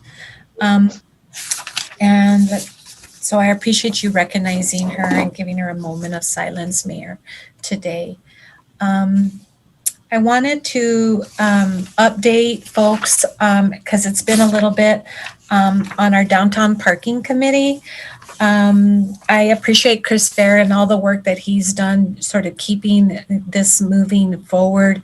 But we had a presentation from the consultants. They've been showing us renderings of a parking structure and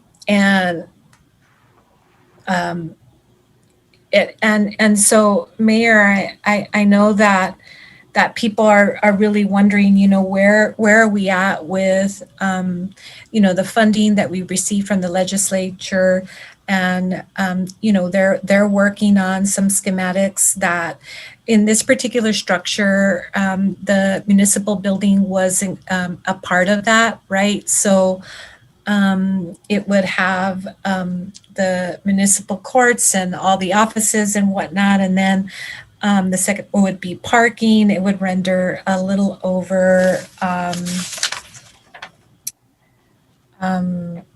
I think 429 spaces. I'm hoping I'm getting that confused. There was some talk about a rooftop, right? Maybe restaurant and that included 145 spaces. There was some preliminary cost analysis. With restrooms, it would be 25 million. Without restrooms, it would be a little over 25 million. With restrooms, 27 million. And I think currently what Chris and the Economic Development Department has discussed is looking at going back and looking at some renderings that separated out the municipal courts, which would look at a considerable decrease in the total amount. And so they're in that process looking for someone that can do that for us and present it back to the downtown. We also spoke to the bike racks. We've been working with Downtown Partnership. They received a AARP grant for $12,000, and they've been able to locate a company to be able to do that. It sounds like we'll have 45 racks available to us. It'll hold 3 bikes. The reason that there was some delay in that was we had to go back and forth in terms of the colors and the types that were available that would withstand, our heat and whatnot. And so it looks like within the next few weeks, we'll be seeing bike racks in the downtown areas. They'll be strategically placed, not all of them, but a lot of them. So we're really excited about that. And then, Mayor, let's see, I had some other things to.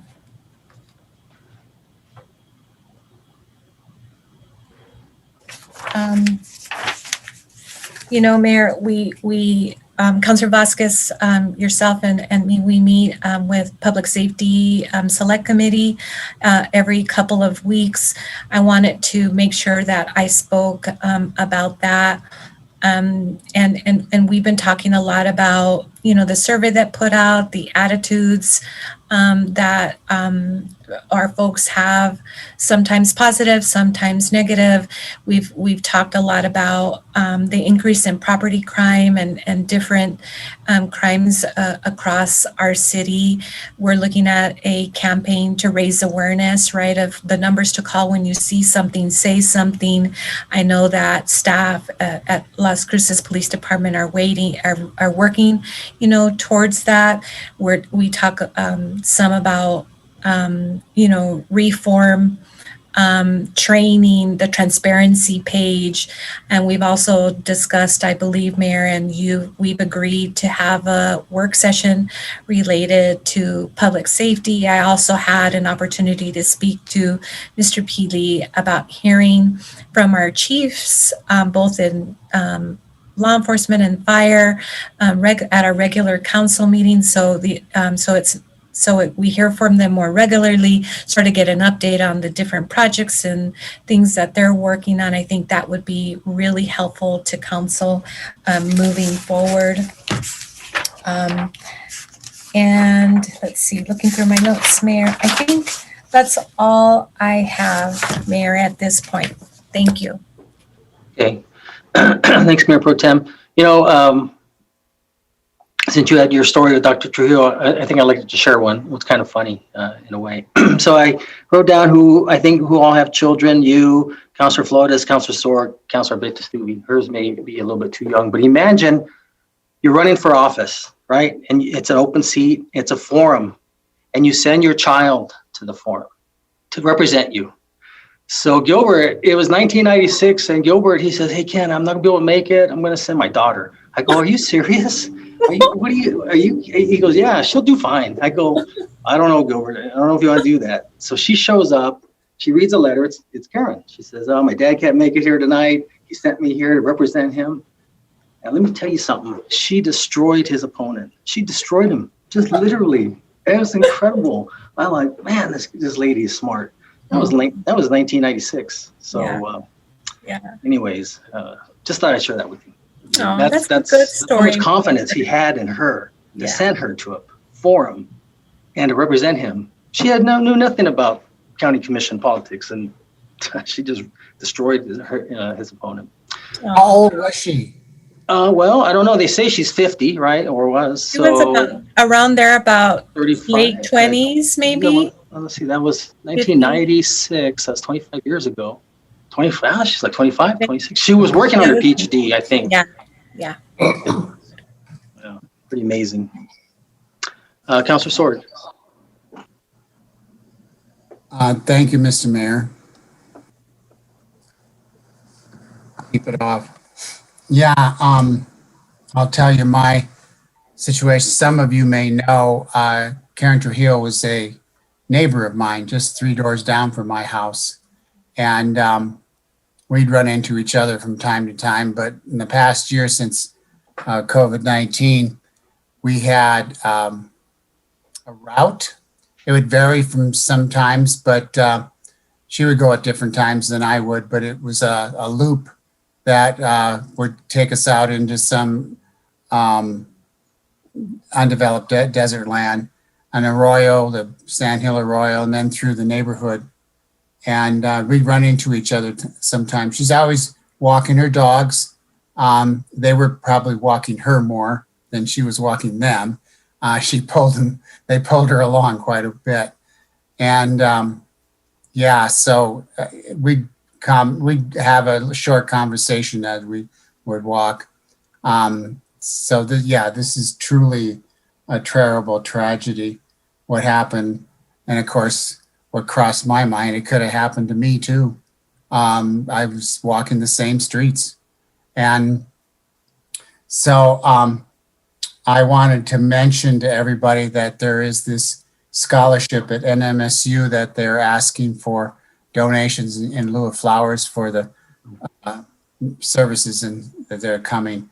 And it's on the NMSU scholarship page. They just ask you to put in a comment period for Dr. Karen Trujillo. The only other thing I wanted to mention is that I was hoping that we would have the electric vehicle resolution at this meeting today. I trust it will come in the next meeting, but I wanted everybody to understand how urgent this is. There's movement through electric vehicles all across the country, and we're going to end up being behind unless we get going now. So not having the resolution start now, or maybe it didn't matter, but it might make it all the harder to get things done with our goals to have a electric vehicle purchase for replacement in this coming fiscal year. And I'm also proposing that, and this is something that our fleet manager, Richard, said he thought possible, that we could even have a 50% electric vehicle fleet by 2030. Other places are planning on that. If they can do it, so can we. So anyway, as the citizens of the world and as residents of Las Cruces, we need to have an all-out effort to reduce the greenhouse gas production. The proposed plans for the nation is to keep what you would call a 66% probability to keep a 1.5 degrees Celsius increase in our temperature, keep it below that. That's part of the Paris Agreement. And I hear silence. If I hear silence from all this, I'll assume you all agree. So I feel we should be bold and fearless with this electric vehicle resolution. And so therefore, I'm hoping we can see it at the next meeting. So Las Cruces, as you know, has been a leader in sustainability in New Mexico, but I think we're slipping behind in the past few years. We haven't kept up. The goals here that the President and Envoy John Kerry for climate change, they have a 5 times faster tree cover. In other words, planting trees 5 times faster than we are now. I would like to see the city do that too. I would like to see the 6 times renewable energy increase. That's what their goal is. And 22 times faster electric vehicle conversion than what we have been doing. With that, Mr. Mayor, I'll quit. Thanks, Councilor. Ifo, got a quick question for you. Did you need resolution for you to purchase, maybe 2 or 3 electric vehicles to get started. Next time the city has to purchase vehicles, or is that something you can do on your own, or you can just, or did you need something from the council that push that along? Mayor, I don't need anything. That's in our plans. Okay. We're already looking at that right now, so we'll be sure to. Good. You don't need a resolution. Mayor? Yeah, and Councilor Sword, I think there was some clarification that needed on your resolution, because remember, at first it was okay, and then you threw in wanted to, buy everything electric, and I think staff has to run those numbers, because we have to look at the cost of it for one, but more importantly is how to charge them. We don't have that here, and that's why I thought maybe if we started just with a few to see how it goes, see where these are how it's going to work, and where we can put these chargers. And I think it's probably fair to say that council is very supportive of moving in that direction, but I mean, we've got to do it systematically and prudently, make sure that we have the necessary infrastructure to charge them. I know it's going through the departments to get everybody understanding of it. Something that I just learned here in the last week from a guy who owns a Bolt Chevrolet all electric vehicle. He uses no gasoline whatsoever, and he's had it for 3 years. He's driven from coast to coast. He drives everywhere with it, and he tells me the first maintenance outside of tires that you do is 130,000 miles. Man, that's probably right.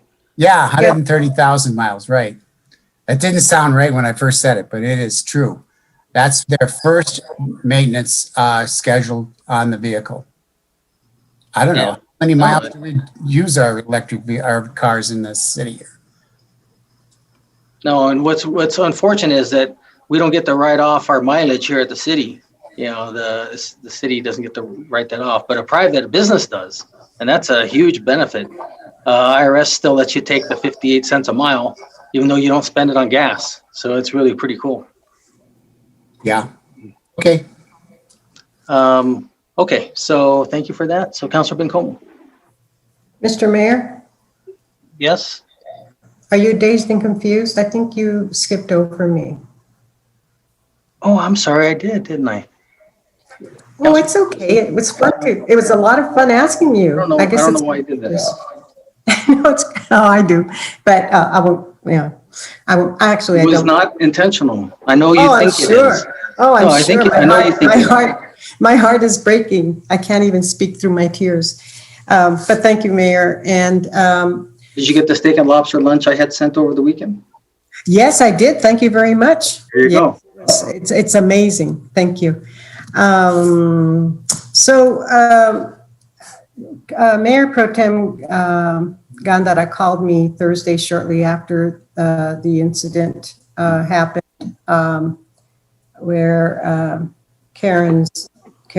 Dr. Karen Trujillo's life was taken, and it was just unbelievable. And I was up to now. I mean, it's just she's been on my mind, and just sending up prayers and lit a candle and that sort of stuff. And I called Gil right after that, Councilor Sword, because I know that she's a neighbor, just lives a couple of houses down from me. So I was really, when Karen was appointed as Secretary of Education, I felt that New Mexico had been blessed. When that position was taken away, I felt that it was really, really too bad, very sad for the state of New Mexico not to have her vision and her intelligence and her experience and being from New Mexico and just working at every level in education, from being in the classroom to all of that, and then being elected commissioner and just being a real leader. But when she was hired on as even as interim superintendent, I was thrilled. I did say to her that it was definitely our gain, and that and I said, sometimes things happen for a good reason. And what's interesting is that she did use those words when she was when she was appointed to that position by the board. So I carry her, I carry that loss. I think we all do. I didn't know her personally outside of just we're Tessa and Councilor Beta Stuvey and Mayor Pro Tem Gandar and I sit on the Las Cruces Public School Community Schools Board. And so we had some interchange with her there. And so she's a big loss, and I really don't have anything else to say. But it's a big loss. Thank you, Mayor. Thank you, councilors. Thank you. Councilor Bencomo. Thank you, Mayor. No worries, Councilor Flores. I was totally going to tell the mayor that he had skipped you. So I'm sorry. I don't know how the heck I did that. I just want to share with you that being dazed and confused isn't a bad thing. You didn't have to hear from me for a while. I am going to start with the things that are going to make me cry first. I really wanted to thank KRWG and the NAACP for hosting the mayor and I last week on a really great conversation about public safety and police issues. I thought the program was really great, and it was the end of a series of programs that NAACP hosted with KRWG throughout Black History Month. So thanks to Dr. Bobby Green and Fred Martino for having us.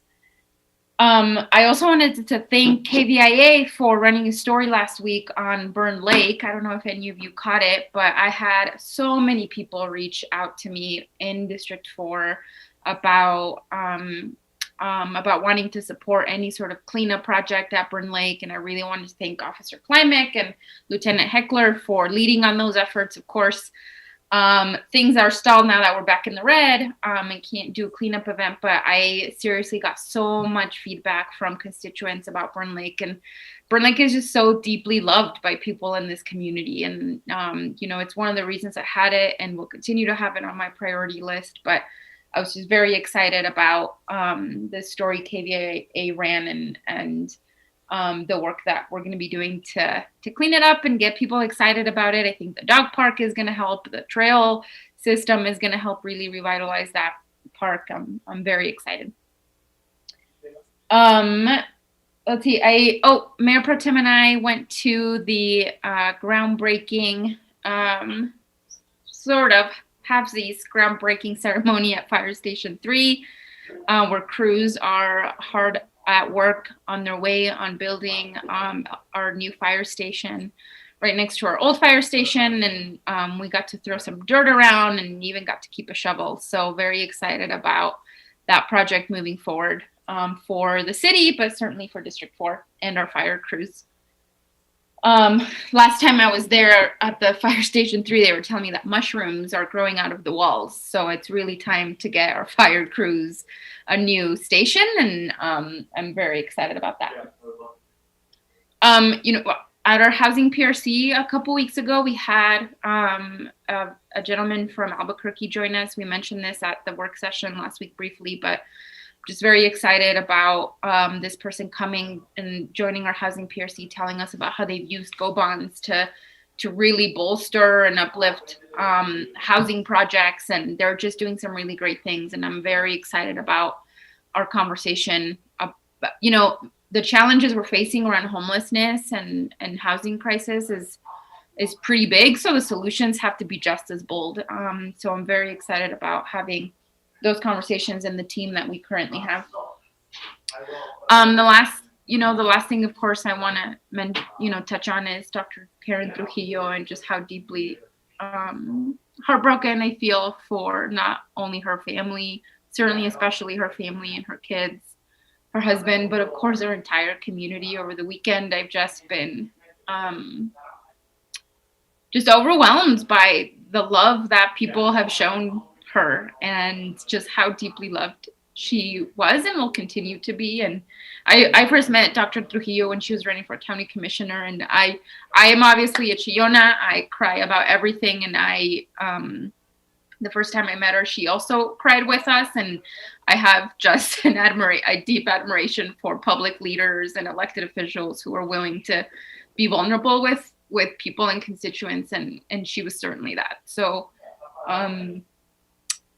yeah, I'm still a little bit in disbelief about it, but my heart absolutely goes out to her family, to her staff, to the school board, who have some tough decisions to make. So you know, we will grieve together, and I think as a community, this will definitely be a tough one to overcome. So thank you, Mayor. Thank you. Councilor Vasquez. Thank you, Mayor. And I'll start there too. I want to just comment on what a loss our community is facing now. Probably like a lot of other people, I haven't fully processed what this all means for our community and our students. And I know, as Councilor Bencomo mentioned, the school board has a hard job to try to find a replacement, a temporary leader, and eventually a permanent one. But you know, she was more than, I think, a superintendent of our public schools. She was really just a phenomenal community leader, right? And I think we're all learning a little bit more about her as the news comes out. I think the local newspaper, the Sun News, has done a good job of continuing to tell some really wonderful stories about her. And so I want to thank the newspaper for doing that and highlighting the voices of those closest to her. Definitely no easy task at this point for anyone that knew her to process this. I do know that there was that memorial fund established in her honor at New Mexico State University to help with you know, the continuation of teachers entering into our education system here locally. And so that's something I supported. You know, I think obviously it's really hard to find good educators, and when we lose them this way, it's just really tragic. You know, I did get actually a couple emails on this issue just around around safety on our streets. I think councilors, you may have, my colleagues may have gotten a few as well. But you know, I think that's something I'd like to explore, Mayor, is in the future. I think we've all gotten the request for people that want speed bumps and lights on their streets, right? Like we would probably get 1 or 2 a month. And the process has always been, you know, you got to get a petition from your neighbors. And if everybody wants one, then, or the majority of folks want one, then, you know, it's a process that continues to get a speed table set up. Engineers have to come out. And I would love to just maybe talk about or see, and I'm not saying that this was the case, obviously, in the passing of former Superintendent Trujillo. But I'd love for us to see like what other cities do in those cases when neighbors have safety issues pertaining to traffic and city streets and particularly lighting as well. Just to see if there's any process improvement that we can do to make our streets safer. Because that process has been around since I ran for office a few years ago, and it's not a process that I think goes along very well with many of our constituents. Who I know often say the cars are speeding, my kids are playing, you know, what solutions can we come up with now? And I think oftentimes it's like, you know, it's the same thing. We'll get a speed meter. We'll see if there's an actual problem. But I don't know. It'd be good to maybe at a future work session, Mayor, to figure out if there's other tools that other cities are using to increase pedestrian safety and on city streets, just as an opportunity for us to improve that process. Two other quick things here. One is another thing I want to start talking about here is we have the consultants. We approved the contract with the consultants for zoning or for redeveloping our city code not too long ago, and I know that we had talked about it being a 2-year process, right, to get our new city development code in place through a public input process. But one of the things I did want to explore, and I talked with former Mayor Pro Tem Thomas about this a little bit, is starting to actually work on a residential retail designation that I think we could put in place before the 2 years.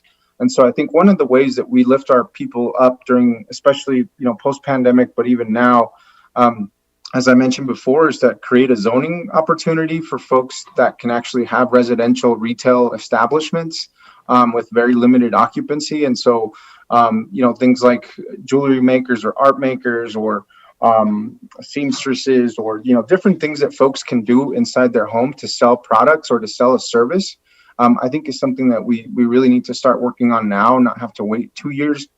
And then perhaps apply those particular zoning codes to places that really are most in need, and neighborhoods that really could benefit from that. And I think when we talk about being a business-friendly city, I think this is one of the things that we can do right off the bat.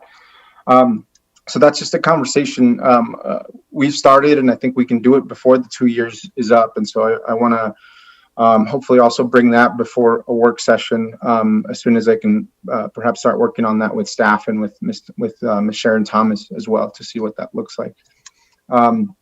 Lastly, I just want to say I was really excited about the conversation we had at the Quality of Life PRC with Chair Abeda Stubbe and yourself, Mayor, and Mr. Diego Medina, who sits on that PRC, and the thought about finding different ways for the city to really honor our indigenous history here. I think we had some good thoughts about that. And I really do think we need like a permanent exhibit in both City Hall and in Brannigan Library that pays testament to the indigenous cultures that the city and this land was founded on. And so I just wanted to bring that up before the full council from our PRC, because how awesome would it be to walk into City Hall and have the real accurate, history depiction of the peoples who have lived here, and have a partnership with Tortugas Pueblo and other indigenous communities here to help design that, as well as at the Brannigan Cultural Center. I mean, I'm surprised there's not honestly a permanent exhibit already that tells that story. So I just wanted to bring that up while we have our city manager here.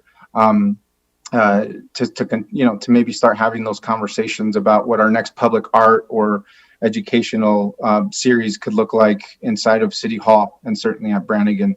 I just think it would just be a huge asset to our city. So thank you, Mayor. That's all I have today. Thanks, Councilor. And I agree with you. I think probably the most traffic, of course, would be the first floor. Like what we have on the second floor and third floor, unless you go up there for other reasons, it's not going to be seen as much. But also take into account I guess, lack of space. What I'm thinking, though, is if you're okay with like and you see it there in the third floor, like the glass cases, and you have certain things of that are reminiscent of what you discussed, I think would be, that would be a good compromise. That would be something there that shows the history. And yet it's something there that can be locked up for one thing, so no one can really mess with it. And then also people can see it on the first floor. So that's, okay. I'm sure Ifo was listening, had his camera on, and he's a man of many words, so. Okay. Mr. Mayor, this is Yes. Councilor Flores. I'm sorry, who are you again? Dazed and confused. That's right. Sorry, you can't see. So I just want to thank Councilor Vasquez for bringing Mr. Medina's name. His first name is David, right? Not Diego. Or is it Diego? Not David? Diego. Anyway, Mr. Medina. Mr. Medina did attend the City Art Board meeting. He was invited to join by Quality of Life, presumably. And he was very well received. And I did, then he told us about the the indigenous people of Mesquite, because we were discussing Klein Park.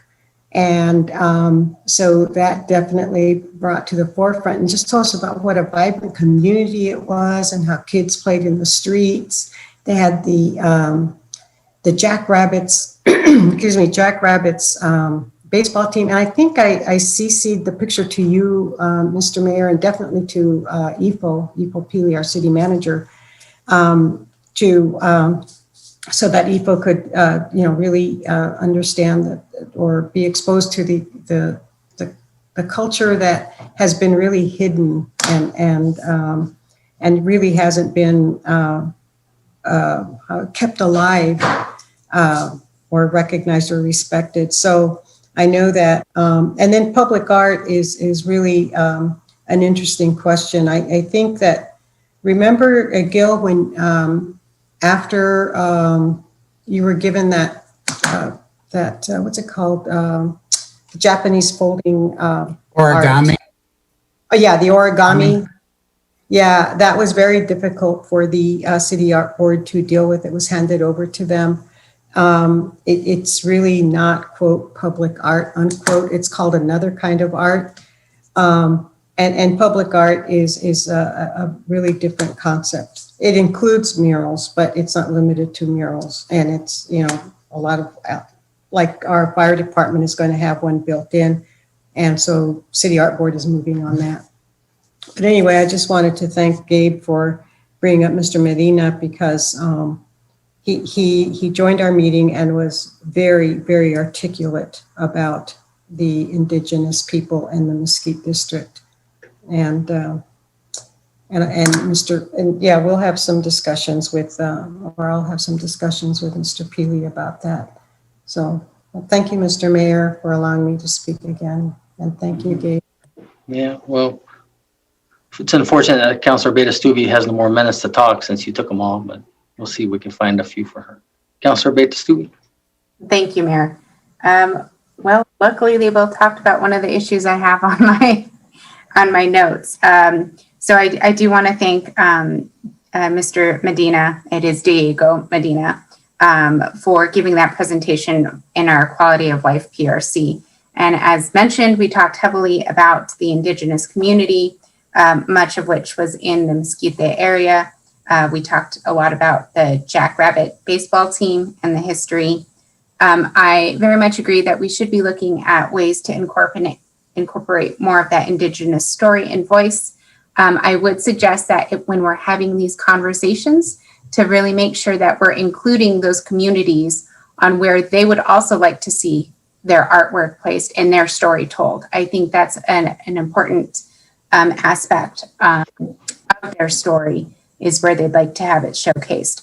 But if we could have those conversations between those communities and the City Art Board, and with any counselors and city staff, I think that would be something really good to do and to incorporate.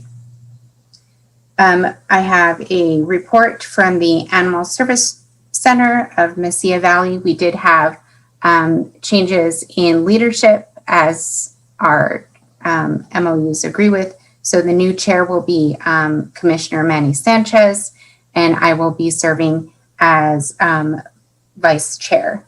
And thank you to Councilor Flores for her leadership during this last year. And she will be serving as, I forget the official title that you'll receive, but it's the past president. The official title is has been, but yes. Well, thank you. We also will be having Ex officio. Thank you. We will be having a vaccine task force meeting this Wednesday. I want to thank everybody and all of our community partners once again for working together with this. One item I did just receive recently from Don Sanchez. It is about the senior event that's going to be hosted on 3/6 in conjunction with the Aging and Long-Term Department, La Clinica de Familia, and with the City of Las Cruces. It looks like perhaps on our end, and if Mr. Pili could reach back out to me later, that we might have a request for extra staffing, if possible, for this event to help, since we will be receiving quite a bit of vaccines for this event.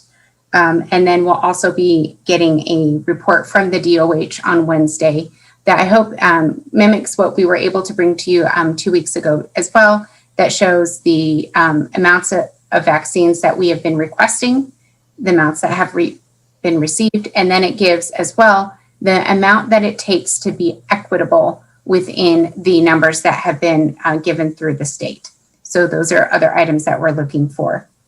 We're also going to be receiving a task force letter. I want to thank Chris Dunn as well for working with me. It is a letter asking for that equitability and showcasing the strength of the task force, that it's able to supply any of the necessary creative solutions that are needed that the state may want us to have so that we can receive those equitable numbers. As suggested during our work session last week as well, we are also crafting a resolution for council to see, also with that message of equitability for the vaccine distribution. So that should be during our next council meeting. And the only one other thing that I would like to see, I know that it's been scheduled within our work sessions, but it has been pushed. But we are to see a report from our city clerk on the election change processes. And there's a bit of modernization that is going to be happening, including new software. This is a timely matter as we have elections coming up later, and we want to make sure that we can get everything in place and ready to go in time for proper training and for all candidates. So I would like to make sure that that work session happens with the next availability. And with that, I know it has been very heavy last few months for everybody, I think.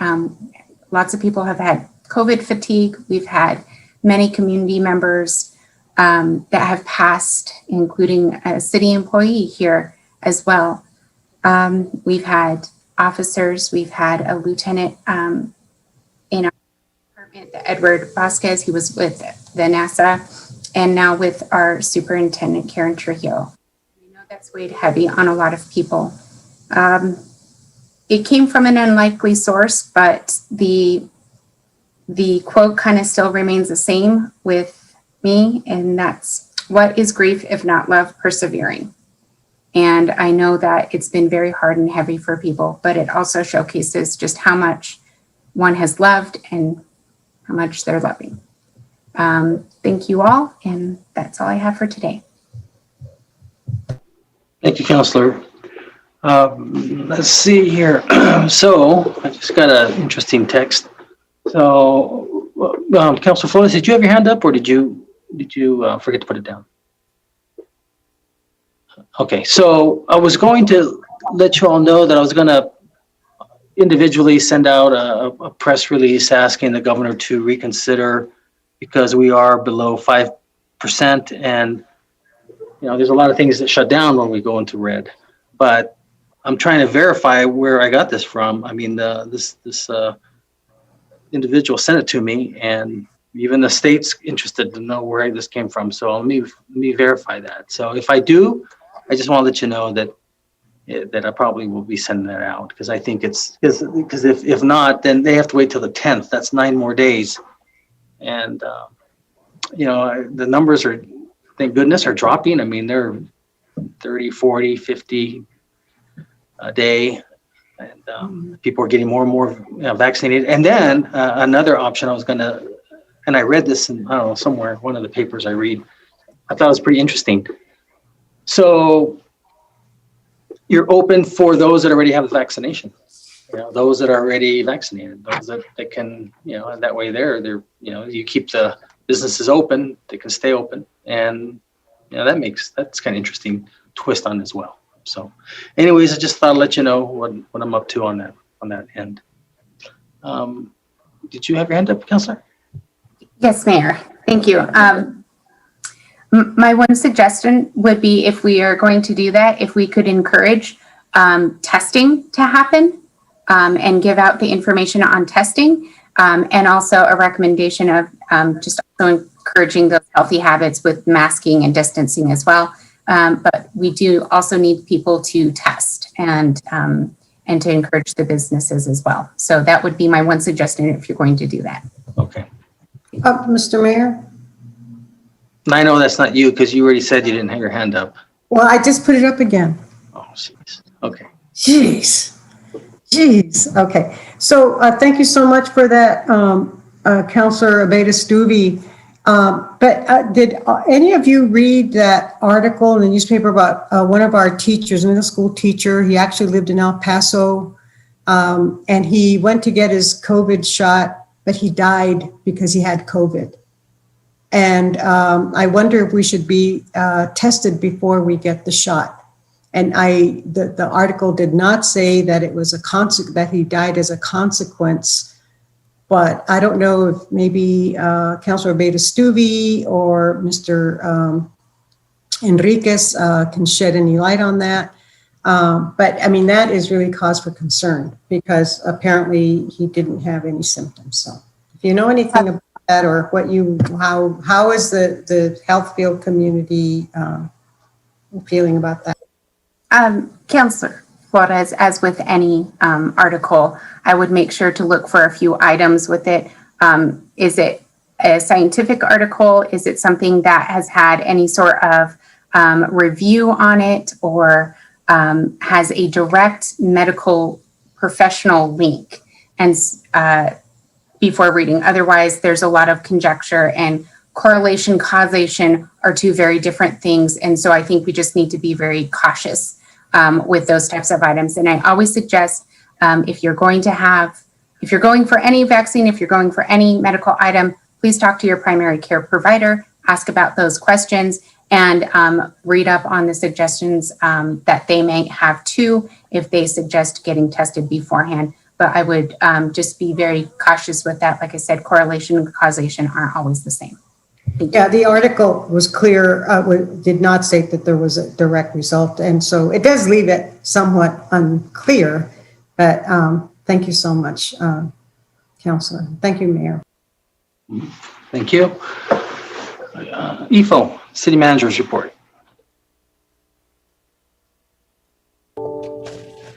Good afternoon, Mayor and Council. Thank you for this opportunity. Mayor, if I may, I fully recognize, as a non-elected official, it's not my privilege to express personal feelings, and so that's why I'm not a man of many words. Normally, I'm just messing with you. I do feel it. It would be remiss if I didn't take time to indulge a little bit, Mayor, and express my condolences to Dr. Trujillo as well, if I may. Sure. I've had the opportunity to work with many superintendents in my career, and I will say within just a few times I've met Dr. Trujillo, I can tell you she's one of the most intelligent, down-to-earth superintendents I think I've ever met. And so I just I feel like I would feel remiss before I gave my report if I didn't also express my condolences to her and her family. But again, thank you and forgive me for my indulgence. Yeah, sure. Just to address, I just made a note right now, Councilor Sword. The anticipated time we were planning to bring the resolution back was in 2 council meetings from now. We thought we were ready, and then with questions, and we just wanted to do more research and take the time. We can certainly work to expedite that. So it wasn't next council meeting, but the council meeting after that we were planning, and we could talk more about that and see if we need to expedite that one. Just some of the updates, some of the pending items. When things are completed on our list, we usually notify via email or individually in the one-on-one meetings. But some things that are still on the list to let you know, you've asked us to develop a campaign strategy that supports and promotes recipient nonprofits. This is still being worked on by Community Development and Communications Office. Requested a presentation from recipient nonprofits on what they've used the distributions for, and to hear from non-recipient nonprofits to speak on what they need that the city could provide funds.